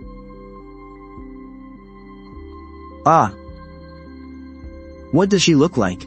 Who is she? I really don't know. She never showed up again after paying me. She didn't even leave any contact info. Bro, I'm just trying to make a living here. I'll give you back all the deposit money. Please, just let me go. I stared dead into the fat guy's eyes. 10 years of criminal investigation experience told me he wasn't lying. He was just a low-level informant being used as a pawn. The trail had gone completely cold once again. I let go of his arm, watching the fat guy stumble and crawl his way out of the alley. Zhang Yan was cursing up a storm beside me, but as for me, I just felt an overwhelming wave of frustration and exhaustion. The stalker shadowing us on the road this morning wasn't this fat guy, nor was it Yi Si, who had packed up and left overnight. The real culprit was still out there like an invisible ghost, hiding their tracks flawlessly. And whoever hired the fat guy was only trying to figure out our daily routine, which meant they were planning a meticulously calculated strike. I sent Zhang Yan away and went back inside the house alone. Bai Wei was already asleep. I collapsed onto the sofa in pure exhaustion. Rubbing my aching temples, I looked up at the split-screen security monitors on the wall. First floor front door, the outside of the windows, the neighborhood's main road, everything looked completely normal. Wait, my eyes suddenly locked dead onto screen number 2. That was the built-in infrared camera mounted just above the front door, meant to cover the blind spot in the hallway. 2023, 16/16/21. Yesterday, when I set it up and tested it myself, the bottom right corner of the frame could clearly capture the red metal cabinet of the fire hydrant. But now, the video feed had shifted about 15 degrees to the left. The fire hydrant was completely out of frame. In its place was a massive blind spot right by the edge of the doorframe. My blood completely froze in that split second. Someone had messed with my camera. This definitely wasn't the wind. The camera is tightly bolted to the wall. Zhang Yan and I were just downstairs catching that fat guy. We were gone for 10 minutes tops. And in those short 10 minutes, someone quietly sneaked right up to my front door. They expertly dodged the front lens and forcefully twisted the camera's angle with their bare hands, deliberately creating a security blind spot. That shadowy, creeping psycho was literally right outside my door just now. I sat all alone on the living room couch, staring at the screen, at that camera that had been twisted to hide a blind spot. My brain was racing, piecing together everything that happened today. The strange fat guy during the day, dusty handprints outside the second floor window, the sneaky shadows late at night, and now, this person who silently twisted the camera. Stringing all these actions together, the person I suspected the absolute most was still that totally two-faced Yi Si. Just as I was frowning, racking my brain for his motive. Bang, bang, bang, someone suddenly started pounding on the security door. I opened the door cautiously. Standing outside was actually Zhang Yan, who had just left. Why are you back again? Lao Ji, I almost forgot. Yi Si asked me this morning to return 2 things to you. What things? He told me to give these 2 things back to you. He even specifically asked me to pass on a message. He said he actually came to your building last night. He wanted to return them in person to thank you for always helping him. But it was too late last night, and he didn't want to disturb your sleep. So he just stood outside for a bit and left. Hearing Zhang Yan's words, my head started spinning with a loud buzz. Yi Si showing up outside the window at 1 in the morning was really just to return some stuff? His whole family moving away is also a fact. He definitely wasn't following me on the street, and he certainly didn't have time to run over and twist my camera. All suspicions against Yi Si were instantly and completely wiped away in that moment. My only lead was a dead end once again. I slumped back onto the couch in total dismay, feeling utterly lost and defeated. If it wasn't Yi Si, then who exactly twisted the camera? Who else is secretly watching us from the dark? Just as I was at my wit's end, Zhang Yan beside me suddenly pulled out his phone. He pulled up a photo and shoved it in front of me. Oh right, Lao Ji, I've been meaning to ask you. The guy in this picture, is he some secret bodyguard your family paid to hire for you? I noticed he's always wandering around near you. Just now, when I was catching that fat guy in the alley, I saw him roaming around outside your neighborhood again. I jerked my head up and grabbed the phone. The photo was secretly snapped at a dimly lit street corner. In the shot was a man wearing a baseball cap. You could only make out his side profile from behind. I stared at that back profile shot on Zhang Yan's phone. Without a single second of hesitation, I immediately whipped out my own phone, snapped a picture of it, and sent it straight to my mom. Right after, I dialed her number. Hello? Mom. This guy in the photo. Did you guys arrange for him? The other end of the line went completely dead silent for 2 seconds. Then came my mom's extremely surprised voice. "Son, can't believe you actually spotted him. That's the guy your dad paid top dollar to hire. A retired mercenary. You living out there all by yourself. We just couldn't stop worrying. So we specifically hired him to stay in the shadows and protect you. He's been tailing you for a while now. And yet, you managed to smoke him out." Hearing the words, "retired mercenary," my tense nerves suddenly jolted. He's only there to check your surroundings. For any potential threats, he would never spy on your personal life. If you feel uncomfortable about this, your mom and dad can have him pull out. That won't be necessary. It's just that recently, outside the guest room window where Bai Wei is staying, I found some unusual footprints, which made me think I was in danger. But if he's guarding me, why would he go all the way up to the guest room window? Didn't you mention before that Bai Wei was going to stay in our guest room? So I figured I'd have him check if the windows in there were sturdy. And if the security bars were holding up okay. "Mom, send me his contact info." I hung up the phone. A few seconds later, a phone number buzzed on my screen. Holy shit. Really is a bodyguard your family hired? A freaking mercenary? Old GU, the security level in your family is totally insane. I completely tuned out Zhang Yan's rambling, my eyes deadlocked on that string of numbers on the screen. My brain was racing. A retired mercenary. If that was true, then all those incredibly bizarre things that had been happening suddenly had a perfectly logical explanation. That dusty handprint outside the window, and the security camera that had just been moved, it was highly likely that this mercenary left those marks while doing a perimeter sweep, or while actively dodging my counter-surveillance gear. The pieces of the puzzle finally seemed to be snapping back together. All the terrifying tracks I thought I had caught seemed to vanish into thin air. But I had to contact this guy right away, just to confirm if the handprint and the tampered camera were really. I took a deep breath and dialed the number my mom had sent me. The phone only rang once before someone picked up. "Hello? Young master, Uncle Dao, is it? The handprint on the guest bedroom window. And the camera at the front door that got moved. Was that you? Ha ha ha ha. Young master, your counter-surveillance skills are absolutely top-notch. With that kind of sharp intuition, you're miles ahead of some of the greenhorn recruits I used to train. Look, young master, when I was sweeping the perimeter for security risks this afternoon, I noticed the screws on your guest room's security bars were completely rusted and loose. Anyone could have popped them off with a little push. So, I did you a favor and swapped them all out for high-strength titanium alloy screws. I even rubbed some dirt on them so they wouldn't look too obvious. But I guess the ash from my gloves left a smudged print on the glass. As for that security camera by the door, your original setup was perfectly fine for stopping regular thieves. But against actual armed thugs? That side angle gave them a 1-second blind spot. So, I just went ahead and fixed the angle for you. Okay, I got it. Thanks for your hard work, Uncle Dao. After hanging up the phone, I tiptoed into the guest bedroom. Bai Wei was fast asleep, her breathing steady. I walked over to the window. By the dim light from outside, I carefully inspected the edges of the security bars. Sure enough, those screws that looked completely rusted over had all been replaced with an incredibly strong new material, brilliantly disguised on the surface. I let out a long sigh of relief. There was no creepy stalker, no professional hitman. All of these terrifying, ghostly occurrences were actually just my family's top-tier bodyguards, eliminating security risks. But the moment that final bit of tension left my body, what followed was an overwhelming, suffocating wave of pure exhaustion and confusion. I collapsed onto the living room sofa, staring blankly at the empty room. That fat guy who took the money.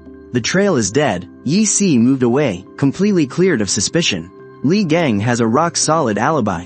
And the serial killer on the run has nothing to do with the murder from my past life. Every single lead is just gone.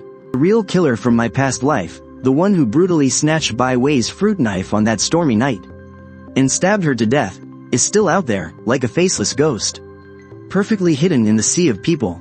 This helpless feeling of swinging at empty air, combined with the extreme stress of the past 2 days, and the freezing rain from last night, finally completely shattered my physical limits in this very moment. My vision started to blur. Everything around me was spinning out of control. My stomach was doing flips, and my throat felt like it was on fire. I forced myself up to get a glass of water, but my legs gave out. I crashed heavily onto the sofa, and blacked out completely. It felt like I was falling into a boiling furnace. That bloody, stormy night from my past life, and Bai Wei's deathly pale face, kept tearing through my nightmares. Nan Cheng. Nan Cheng, wake up. In my daze, a soft, panicked voice kept echoing in my ears. Suddenly, a soothing, ice-cold touch rested on my forehead. It barely suppressed the flames raging inside me. I struggled to pry my heavy eyelids open. As my vision focused, I saw Bai Wei's face, completely filled with worry. And even a bit pale herself. Nan Cheng, you're finally awake. You scared me to death. How did you get such a high fever? I opened my mouth, only to find my throat so hoarse I couldn't make a sound. I tried to sit up, but realized I was lying in the master bedroom, covered in thick blankets. There was an ice towel resting on my forehead. I'm fine, probably just caught a chill last night. Caught a chill? You're at 39.8 degrees. I woke up this morning and found you collapsed on the couch. I couldn't wake you up no matter how much I yelled. You were burning up. It was terrifying. Here, drink some water first. Soothe your throat. I already called our homeroom teacher to ask for time off. We are staying home and resting today. The warm water slid down my parched throat, bringing a faint spark of life. I watched her bustling around, her eyes completely bloodshot. She had clearly been guarding my bedside without stepping away for a second since she realized I had a fever.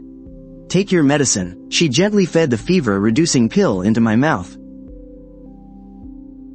If your fever doesn't break by this afternoon, we're going to the hospital for an IV drip. Then, she wrapped her hands tightly around mine. Don't be afraid, Nanchung. I don't know what you're so worried about, but now, it's my turn to take care of you. Just get some good sleep.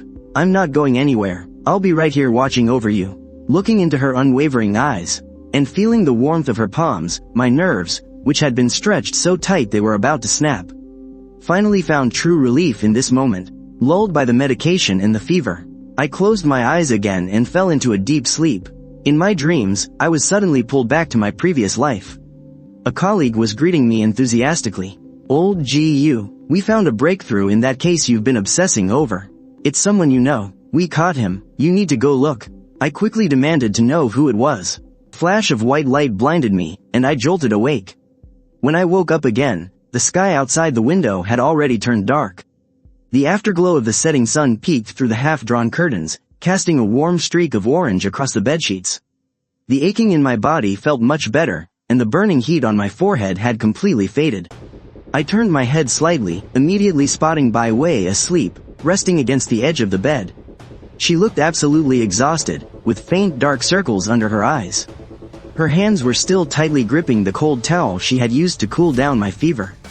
As if sensing the shift in my breathing, she jolted awake like a startled fawn. Oh, thank God, your fever finally broke. Nanchung, are you hungry? I've been keeping some rice porridge warm on the stove. Let me go grab it for you. Don't bother with that right now. Just stay with me for a bit. I held her hand tightly, feeling the very real, physical warmth of her palm. My thumb greedily stroked the beating pulse at her wrist, looking at the vibrant, beautiful woman right in front of me. An unprecedented, overwhelmingly intense wave of panic suddenly coiled around my heart like a venomous snake. This was the first time since my rebirth that I felt this terrified. I was terrified that this was all just a long dream, terrified that the moment I caught the real killer, completely altering her tragic fate and closing the loop, this time defying rebirth would just come to an end. Would I suddenly be yanked back to that cold, original timeline, where nothing was left but her tombstone? I selfishly wanted time to freeze in this moment forever. As long as I stopped investigating, as long as I kept her hidden away, in this safe house, protected by heavy surveillance, could we just stay like this forever? Could we just live a peaceful life? But, looking into her eyes and seeing her absolute, unconditional trust in me, I clenched my jaw hard. Nanchung, what's wrong? Are you feeling dizzy again? No, I'm okay. My head just feels a bit clearer. I think I'm actually a little hungry. Okay, just lean back and don't move. I'll bring it right over. We'll take your temperature after you eat. watching Bai Wei quietly step out of the bedroom and gently close the door. The moment the door shut, the gentle look on my face completely vanished, replaced by pure coldness and absolute urgency. I gripped my phone tight, my knuckles turning white from the force. A sudden realization struck my brain like lightning. Retired mercenary, Uncle Dao. Since my mom told me Uncle Dao has been secretly protecting me for a while now. Then on that stormy Friday night last week, he must have been nearby. That night, Bai Wei showed up at my door, completely soaked from the storm. In my past life, she died in that pitch-black alley. But in this life, even though fate led her to take shelter in my house, what about the one hiding in the shadows? Could that monster, the one who was supposed to brutally murder her, have been tailing her the whole time? Did he track Bai Wei every step of the way? Was he already lurking right outside my building that night? If that's true, then Uncle Dao, who was hiding in the dark to protect me. With his sharp eyes forged through countless life and death battles, he absolutely would have noticed. He would have spotted the tail following right behind Bai Wei. Without a second of hesitation, I quickly scrolled to the unsaved number and hit dial. It didn't even ring a full second before he picked up. Uncle Dao, it's me. Young master, are you feeling any better? What do you need, Uncle Dao?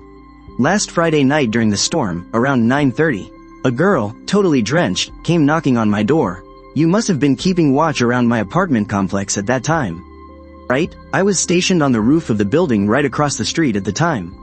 Checking for blind spots, I saw that girl come knocking. I saw the whole thing.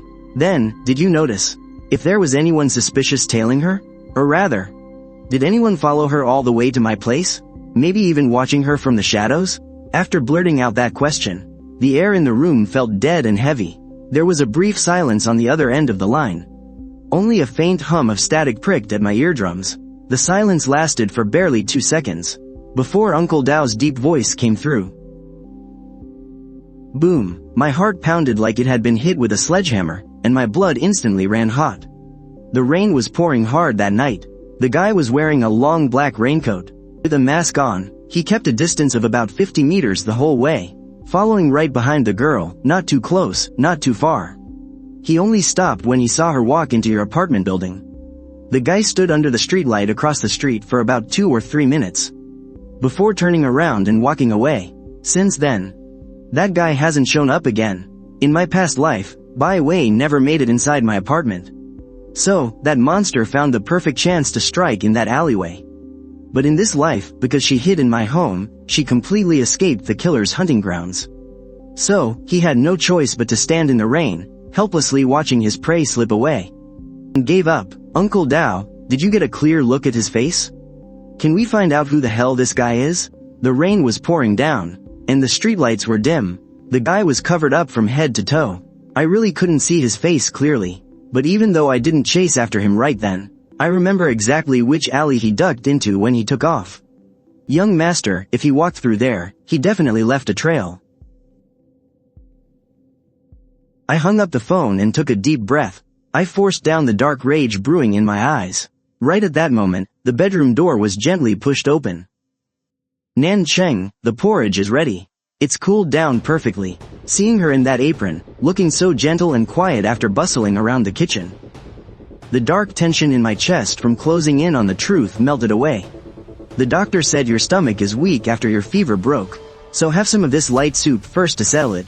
You've been watching over me this whole time. Did you eat anything? I already had a little bowl in the kitchen. Now hurry up and eat, stop talking. Sigh. This poor patient doesn't even have the strength to lift his arms. I guess I'll have to trouble my lovely nurse to feed me bite by bite. Bai Wei shot me a playful glare.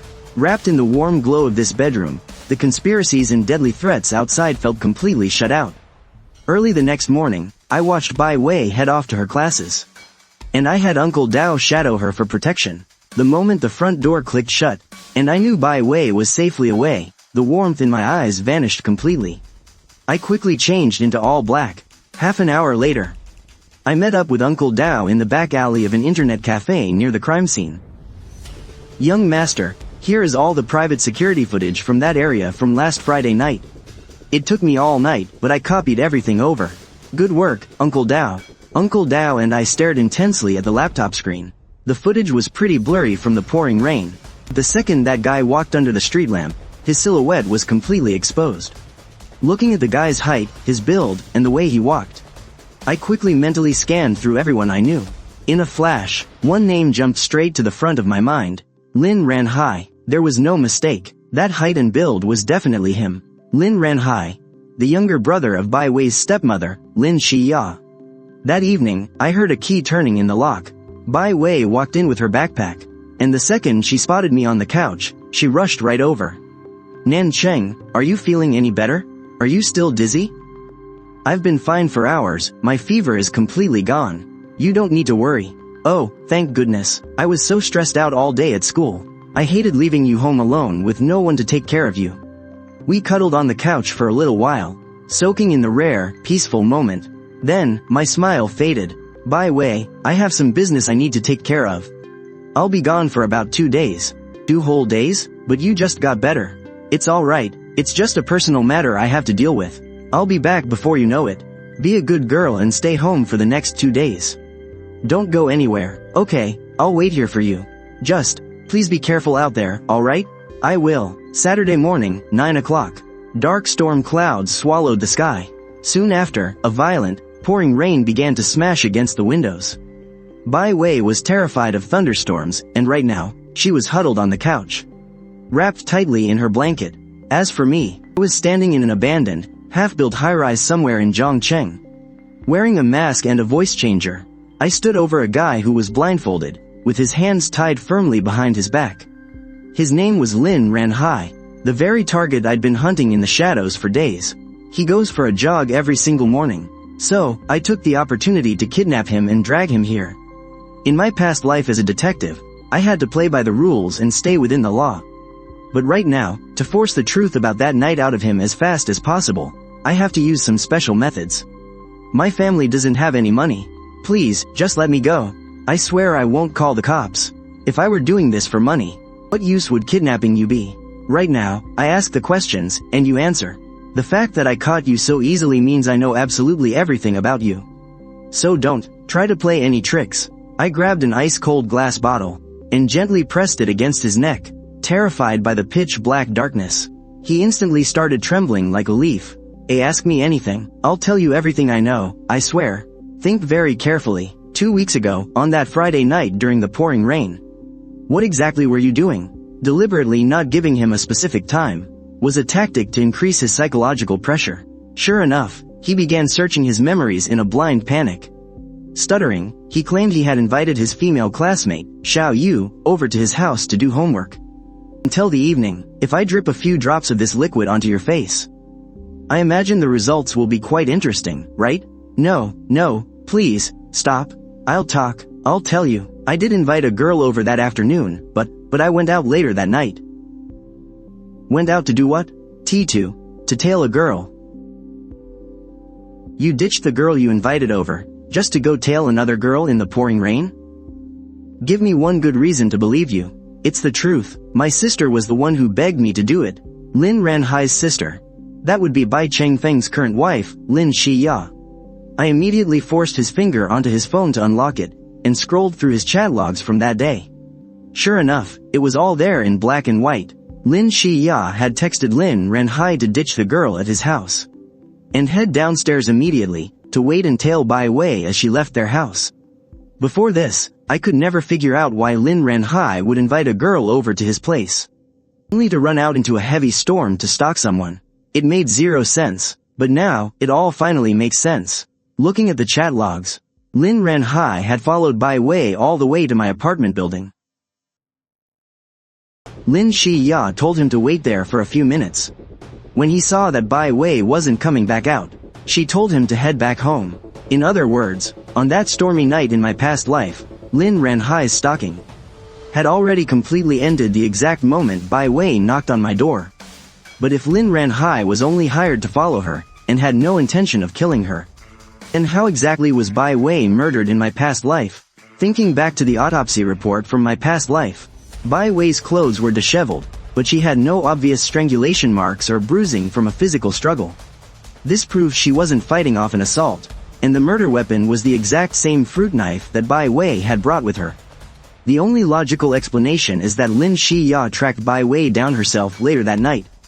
The two of them must have gotten into an argument, given Lin Xia's extreme need for control, and her intense hatred for her husband's ex-wife's daughter. It's highly likely that their argument escalated, ultimately leading to a crime of passion. Reaching this conclusion, even though I'm still missing that one piece of definitive, direct evidence. The complete truth is finally starting to take shape. At the very least, Lin Ranhai's lead is a dead end now. Get the hell out of here, and don't look back. Otherwise, you know exactly what will happen to you. Lin Ranhai looked as if he had just been granted a pardon from death itself. He practically crawled over himself as he fled from the abandoned building. I walked up to the rooftop of the abandoned building alone, letting the freezing, pouring rain crash down on me. The freezing water rapidly clears my mind. The whole reason I was reborn. First, to find the real killer. And second, to protect Bai Wei from ever getting hurt again. Right now, Bai Wei is safe and sound, living at my place. As long as I keep her away from Lin Xia from now on, all the hidden dangers will be gone. As for the real killer, I've already locked my sights on Lin Xia, but I'm still missing hard evidence. But look at the results. I've already managed to change Bai Wei's fate. But, what if the killer is someone else? Right at that exact moment, boom, a massive crack of thunder tore through the sky, and lightning lit up all of Zhangcheng in a flash. The next second, my vision went pitch black, followed by a dizzying swirl of bizarre lights and shadows. When I finally came to my senses, I realized Bai Wei was standing right next to me. When did she get here? No, wait, she wasn't standing. She was floating. I stared at the scene in absolute shock. The Bai Wei right in front of me looked exactly like the one I used to see in my dreams, back when I was a detective in my past life. She had that same faint, lingering smile, but her eyes, they looked so heartbroken for me. She just hovered there, quietly watching me without saying a single word. Seeing this familiar version of Bai Wei again, I almost thought I had time traveled back to the past. I quickly looked around, but realized I wasn't back on the police station rooftop. I was standing right outside my own front door, and just as I was standing there, bewildered and on edge, a girl, absolutely drenched in rain, started walking slowly toward me. Raindrops dripped from the ends of her hair right down into her collar. She was wrapping her arms tightly around herself, and slowly made her way up to my front door. I was standing right there next to it, and I was stunned to realize that this past version of Bai Wei couldn't see me at all. Feeling totally confused, I turned my head, and glanced at the ghost of Bai Wei floating beside me. She just gave me the same expressionless look, and then, she shifted her gaze right back to her past self. Seeing that, I turned back around too, and watched the soaking wet Bai Wei standing in front of me. She just stood there at the door. She didn't ring the bell right away. She stood perfectly still, looking like she was deeply torn about something. After what felt like forever, she slowly reached her hand out. It stopped right before she even touched the doorbell. She hesitated for another moment, took a deep breath, and finally gathered the courage to press the button. Ding dong. The moment the bell chimed, she jumped, her whole body trembling. She quickly pulled her hand back and wrapped her arms around herself again, looking so shy and terribly anxious. A moment later, the door swung open, and the person opening it was the past me. This was the very first time I'd ever watched from a third-person point of view, seeing exactly what my past self looked like. Honestly, I didn't know if this was a dream or what the hell was happening. But either way, I just stood there on the sidelines. Neither my past self nor Bai Wei could see me. I didn't overthink it, I just quietly stood there and watched it all play out. Just like I remembered, Bai Wei asked if she could crash at my place. But back then, I was too young and too scared that my parents would find out and get mad. I didn't have the guts to just let a girl with a see-through, soaking wet shirt stay the night. I assumed she was just in a tight spot and didn't have cab fare, so I offered to walk her home instead. I turned around to grab a raincoat and an umbrella, but the second my back was turned, a look of agonizing conflict flashed across Bai Wei's face, and then, looking utterly defeated, she turned and walked away. Seeing this, I didn't even bother looking back at my past self inside the house, who was still busy looking for the umbrella. Instead, I immediately bolted after her. I knew exactly what I was doing at the time, but I had absolutely no idea what happened to Bai Wei after she was turned away. What she actually went through that entire night. Even if this is just a dream, I still wanted to see how it would recreate what she went through that night. I caught up with Bai Wei, only to see a girl looking completely lost.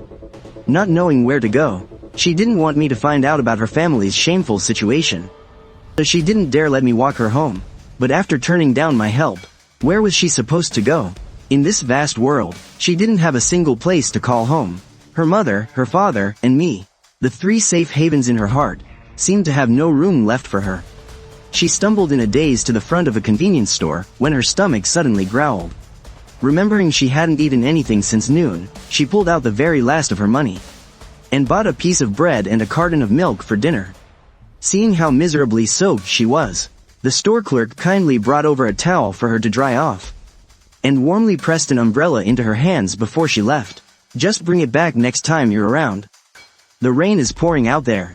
A young girl like you shouldn't get caught in the rain. You'll catch a cold. Unable to refuse the clerk's kindness, Bai Wei thanked her and took it. Just as she opened the umbrella and was about to leave, she unexpectedly caught sight of a familiar figure. She looked over, only to see Yi Si cornered by three punks, getting beaten up in an alley. After a moment of hesitation, she gathered her courage and walked over with her umbrella. Stop it right now. If you keep bullying him, I'm calling the cops. She frantically reached for her phone, only to suddenly realize her mother had smashed it before she left the house. Seeing the panicked look on her face as she dug through her empty pockets.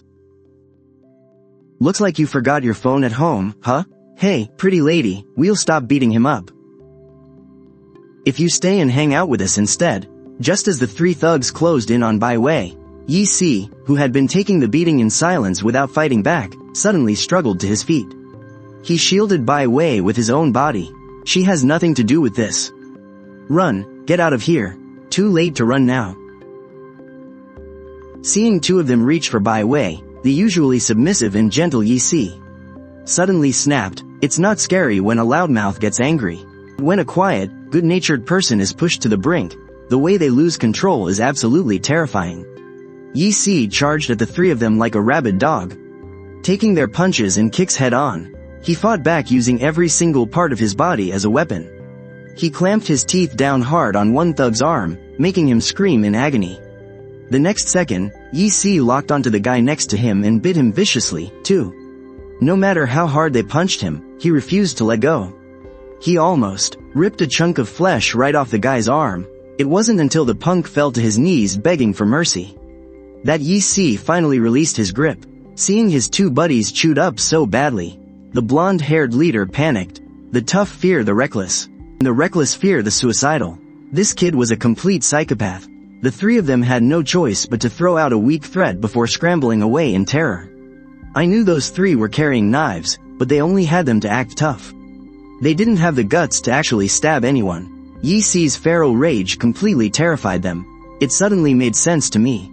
The scars I had seen on Yi Si back at school in my past life. So, those injuries really were from protecting Bai Wei. Seeing the three of them run away, exhausted, Yi Si ignored the pouring rain and slumped right down into the muddy water.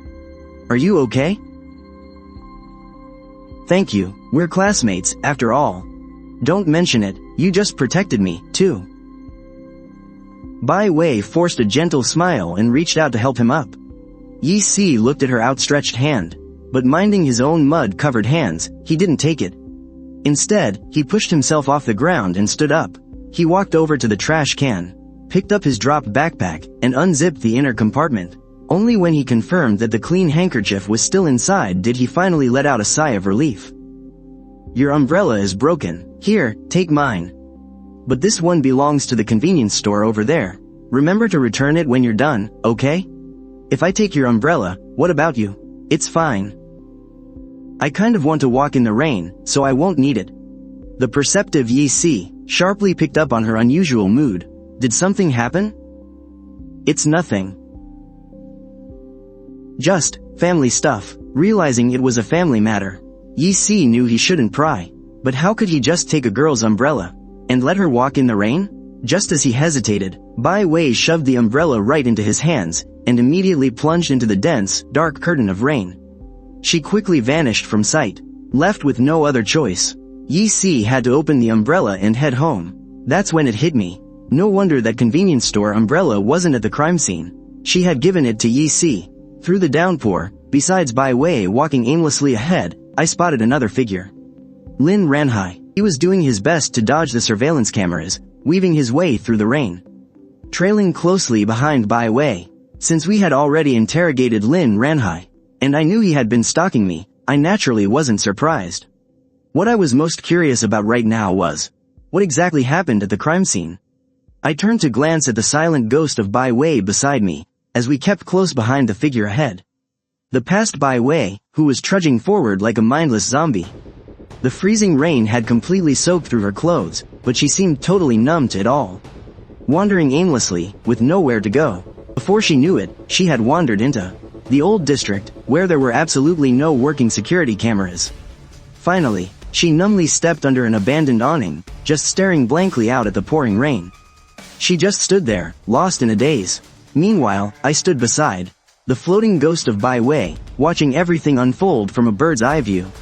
I saw Lin Ranhai hiding in the shadows, furiously typing away on his phone.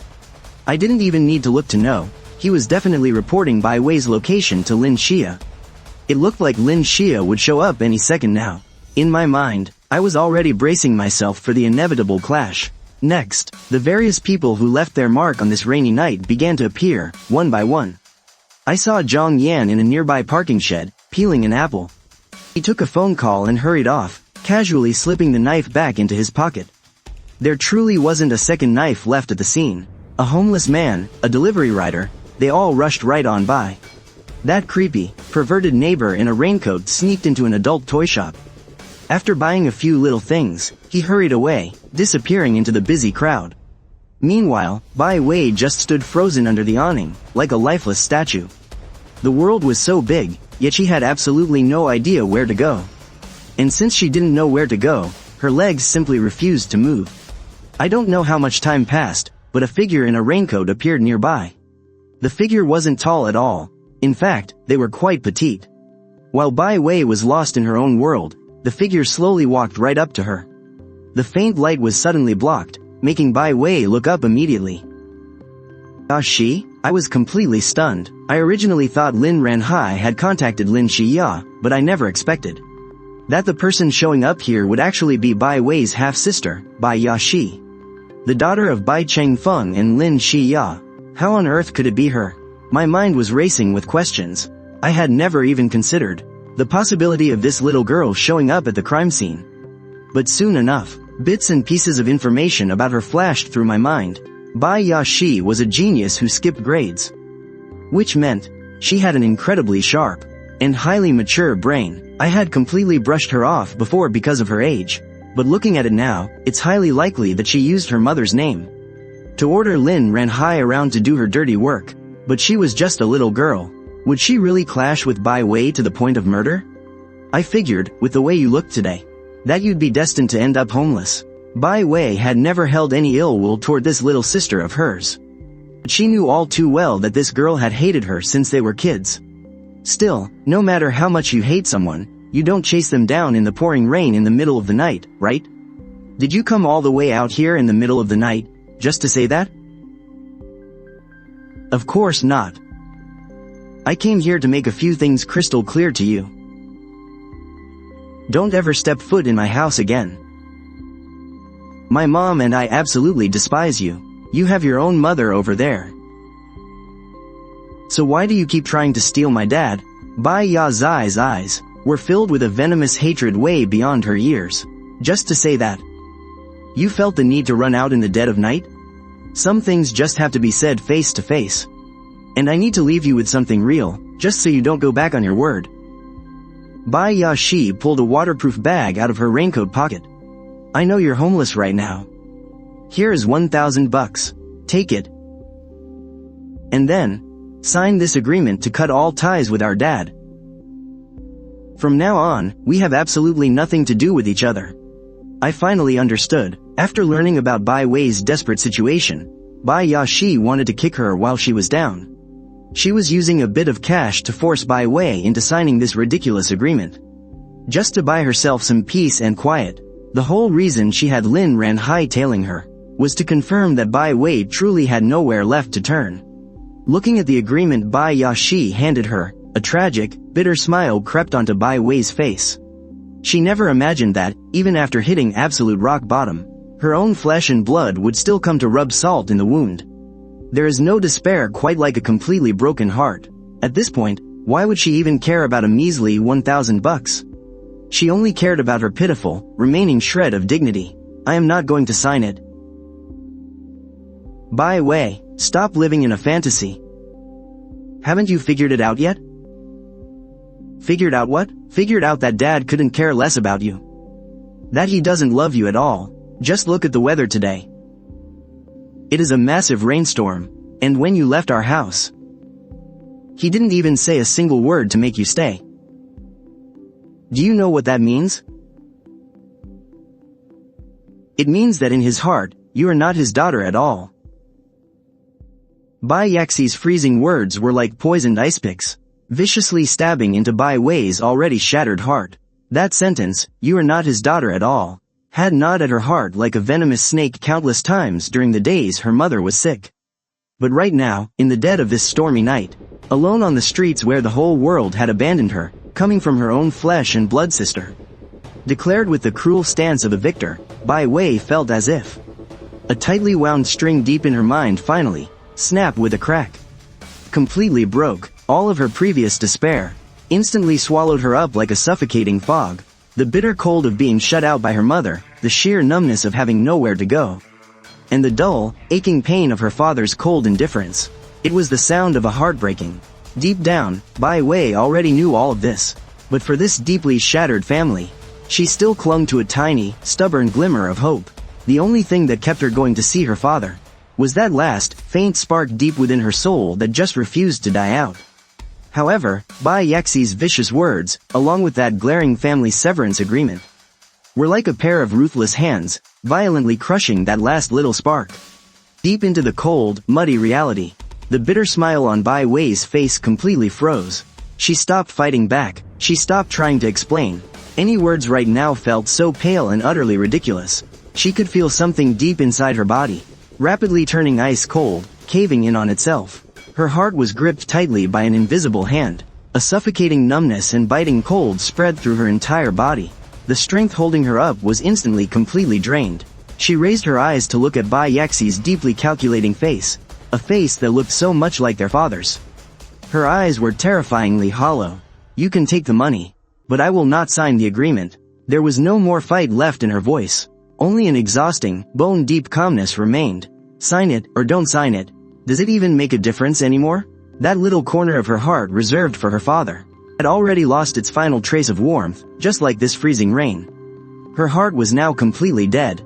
Bai Wei, stop being so utterly shameless. Seeing that Bai Wei still refused to back down, Bai Yaxi flew into an absolute rage.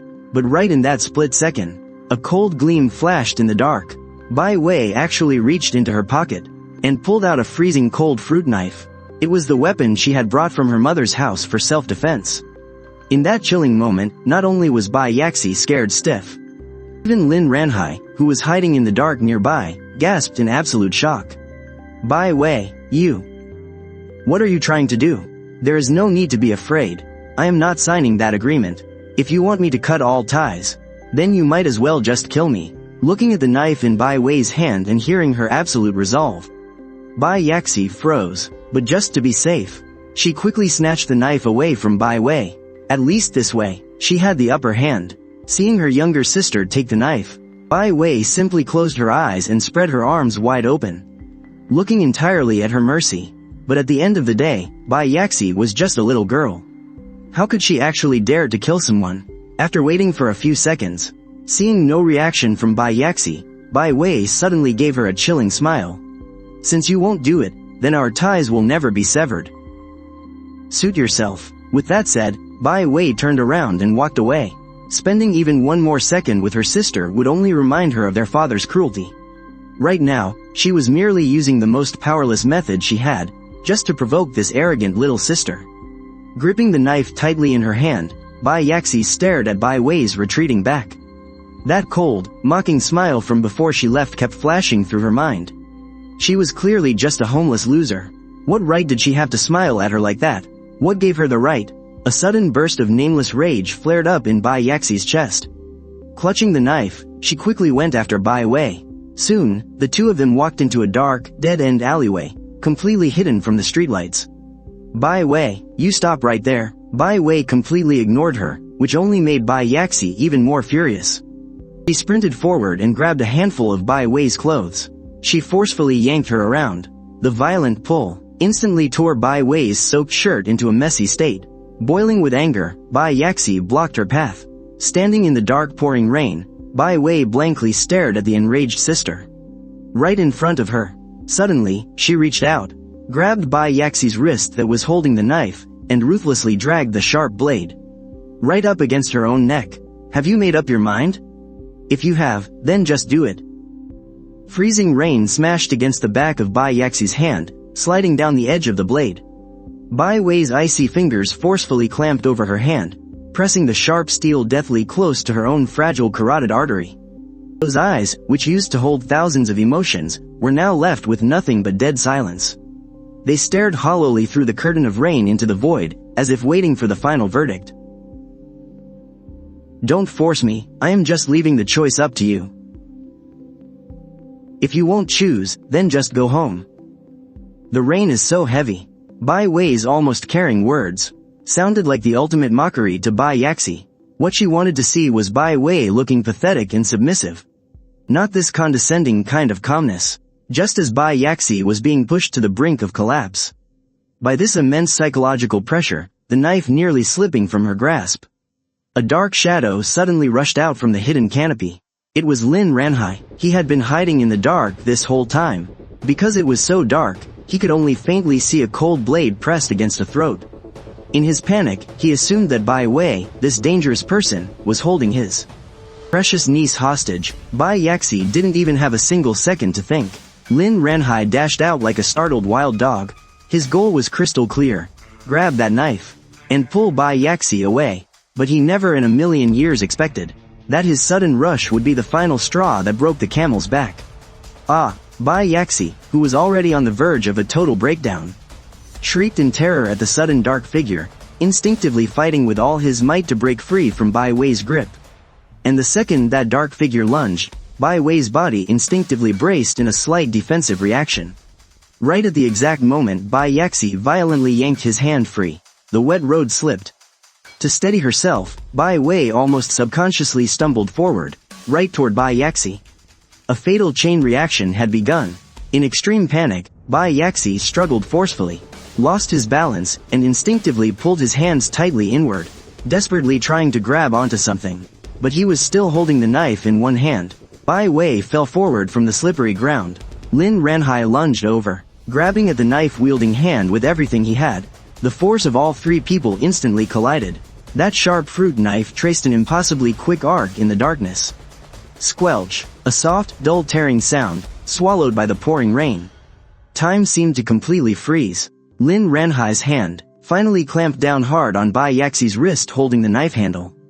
He breathed a sigh of relief, thinking he had actually succeeded. Bai Yaxi's eyes widened, his body going completely rigid, and Bai Wei, caught right in the middle of them both, gave a slight shudder. She felt an icy, fleeting, sharp pain. She looked down, looking a bit confused, but a split second later, that icy sensation was instantly consumed by a rushing, burning heat, spreading violently down her neck. Hot liquid rapidly soaked through her cold, wet clothes. The dazed look in her eyes hadn't even faded, when a deeper, absolute sense of relief washed over her. She didn't make a single sound of pain. The strength in her body drained away like a receding tide, and she softly collapsed backward. She hit the cold, puddle-filled ground heavily, splashing water mixed with a rapidly spreading, dark red liquid. Those eyes, gazing into the endless darkness, swept past Lin Ranhai's stunned, distorted face, past Bai Yaxi's bloodless, terrified look, and finally, lost all their light completely. Lin Ranhai looked down blankly at the knife he had just successfully snatched. Blinding, bright red blood was pouring down the blade. He snapped his head toward Bai Wei, lying in a pool of blood. His mind instantly went completely blank. He didn't even know whether his own rush and collision with Bai Yaxi's hand had slashed Bai Wei, or if Bai Wei's throat had already been cut before he even ran over. Immense, suffocating terror engulfed Lin Ranhai. And at this moment, Bai Yaxi was thinking the exact same thing. He had no idea who was to blame for this fatal strike. This was murder, a capital offense. He violently yanked his hand back, and the blood-stained fruit knife splashed into the puddle. He stumbled backwards, his face completely drenched in tears and rain. Not a trace of his former arrogance remained, leaving only pure, primal terror. Lin Ranhai was completely frozen in place, like a statue washed by the freezing rain. This wasn't his intention. He clearly just wanted to pull Yaxi away. He just killed someone. Just as the two stood completely paralyzed in shock, they suddenly heard the footsteps of a passerby. Bai Yaxi, who was just trembling in absolute terror. Suddenly, her expression shifted, and she snatched up the murder weapon. She grabbed Lin Ranhai, and they bolted, not even looking back. I froze there, hesitating for a split second. Seeing Bai Wei lying lifeless in the freezing rain, my heart ached so much I couldn't even breathe. I wanted to run over and hold her, but the ghostly figure of Bai Wei floating right beside me held me back. I followed her gaze toward the direction those two ran off, and I immediately understood what she meant. I'm just an observer right now. I have to see the whole truth. How exactly did these two manage to dodge the police investigation? Pushing past the pain, I chased after Bai Yaxi and the guy. They kept running until they reached an even darker, isolated corner, then finally stopped. What do we do? Oh God, we're totally screwed. This is really bad. What if the cops start asking questions? What the hell are we supposed to do? Hey, don't panic. The rain is pouring out there. There are no security cameras around here. We're going to be absolutely fine, okay? That girl you invited over today, is she at your place? Yeah. But I'm not actually dating her. Well, that makes things even easier. Just agree to be her boyfriend. Use her to give yourself an alibi. Even the cops wouldn't believe that you invited your girlfriend over. Only to leave her all alone and sneak out in the pouring rain. Just to murder some girl you don't even know. From behavioral logic and motive, to the actual conditions of the crime. You don't fit a single criteria. But what if the cops launch a full-scale investigation specifically on me? I'll definitely be exposed from the route I took to get here, right? How can you be this clueless? When the police investigate suspects, they never start with someone who has almost zero probability of doing it. And let's take a massive step back, even if the cops somehow found proof that you went out. What about the murder weapon? This knife was brought by Bai Wei herself. Who could have possibly known she'd carry a knife with her, just by sticking to that one completely unexplainable detail about the weapon? The police won't be able to touch you at all. Listening to Bai Yaxi's words, a chill ran straight down my spine. This little girl possesses knowledge way beyond her years, and a terrifying level of cold calmness. Her words made the panicking Lin Ranhai calm down almost instantly. But what about you? Your apartment building has cameras in the elevators. How are you gonna explain getting caught on tape? I didn't take the elevator when I came downstairs. I sneaked out behind my parents' backs, so I specifically took the stairs to dodge the cameras. When I head back, I just have to take the stairs again. The elevator will only show footage of me coming home this afternoon. Suddenly, it all made sense to me. No wonder during the investigation in my previous life, there was zero record of anyone from the Bai family leaving the house. Bai Yaxi's attempt to hide from her parents, by intentionally avoiding the cameras, ironically became the very key to evading the police. If she didn't premeditate the murder, why bother avoiding the cameras at all? But if she did premeditate it, then why was the murder weapon brought by the victim herself? These two dead-end logical contradictions, combined with the testimony from that passerby, Hu Zhou, who fled after an attempted rape, along with the massive rainstorm destroying the crime scene, completely derailed the entire police investigation. So this is the absolute truth behind that unsolved cold case from my past life. Two accidental killers, both with airtight alibis, both completely lacking any premeditated plan to kill. Neither of them bringing a weapon, under the perfect cover of God's raging storm. This case, packed with unbelievable coincidences, turned into an almost unsolvable, perfect crime. Watching them walk away, my heart was just left hollow, completely shattered. Who was the real killer? Was it Lin Ranhai, or Bai Yaxi? There's no clear answer, but long before they even struck, Bai Wei was already dead inside. What really killed her was her deeply broken family. It was the father who never even looked at her. and the mother driven to absolute madness. Just as I was drowning in my own agonizing guilt, suddenly, a tiny, freezing hand gently touched my cheek. Feeling that icy touch against my skin, I turned my head in a daze. There she was, the ghost of Bai Wei, floating in midair, looking down at me with an incredibly gentle and overwhelmingly tender gaze. "Let it end here," she finally spoke. That familiar voice that tugged right at my heartstrings. After 10 long years, it echoed clearly in my ears once again. Only this time, her tone carried a heartbreaking sorrow. Am I dreaming right now? Or, before I could even finish my question, she raised a pale, slender finger, gently pressing it against my lips to quiet me. "It doesn't matter anymore," she whispered. "Everything is already in the past." Is it really over just like that? You've been punishing yourself with responsibilities that were never yours, bearing a sin you didn't commit. I've watched you every single day, watched you torture yourself with this endless obsession, for 10 whole years.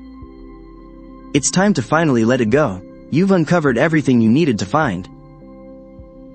The absolute truth doesn't even matter anymore. Because long before that blade ever fell, my heart had already died. My own heart violently skipped a beat. I finally understood exactly how she felt back then. There is no greater sorrow than a dead heart. When the entire world had completely abandoned her, whether her physical body lived or died, just didn't matter to her anymore. That fatal stab, to her in that exact moment, was honestly more of a release. She just never could have imagined that my failure to make her stay that night would turn this tragedy into a 10-year shackle upon my soul, locking myself away in a suffocating cage of guilt and regret. If you can just let this go, then I can finally rest in peace. This sin was never yours to bear. You shouldn't have to carry it anymore. Cherish the present. She is still waiting for you to come home. Don't keep chasing the ghosts of the past and end up losing the one right in front of you who truly deserves your love. Hearing those words, a violent shudder ran through my entire body. She was right. I've been living completely consumed by the past, desperate for the truth, even risking everything to walk the dangerous edge of the law. If I kept going down this path, I truly would be doomed beyond salvation. I stared at her dreamlike figure right in front of me. I couldn't tell if this was a genuine reunion of our souls, or just some phantom my subconscious conjured up to save myself.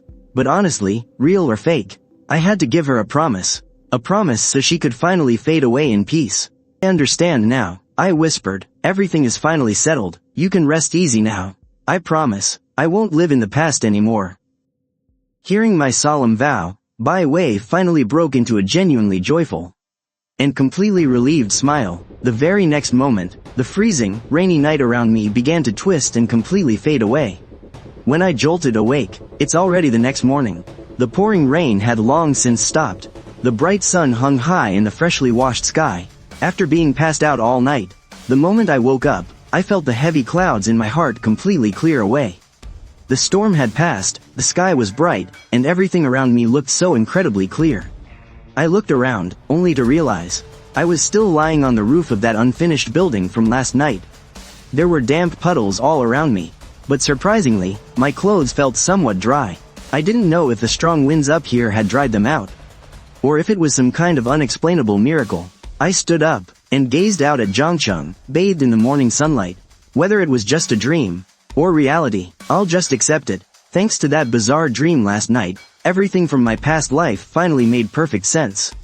Bai Wei's death wasn't just some tragic accident, nor was it inevitable. It was the crushing weight of her toxic family, countless terrible misunderstandings, and absolute, suffocating despair all piling up together that finally caused that tragedy. But as long as I'm around, I will never, ever let that happen again. When I got back home, the house was dead silent. I softened my footsteps and walked into the living room. Right away, I saw Bai Wei wrapped up in that thin blanket, fast asleep and curled up on the couch. The storm was so vicious last night, she was terrified of thunder. Instead of sleeping in the comfy guest room, she just huddled up on the living room couch. She must have been waiting for me to come home. Looking at her peaceful, sleeping face, feeling how much she truly relied on me, I couldn't help but smile so warmly. I walked over, gently pulled the slipped blanket back over her, and then quietly headed to my own room. After being out in the rain all night, I quickly hopped in the shower. I took a nice hot bath to chase the lingering chill right out of my bones. By the time I got dressed and went back to the living room, Bai Wei was still sleeping soundly. She must have stayed up incredibly late just worrying about me. Seeing her sleeping so peacefully, I just didn't have the heart to wake her up. The past is in the past. From today onwards, I will only live for this beautiful, breathing girl right in front of me.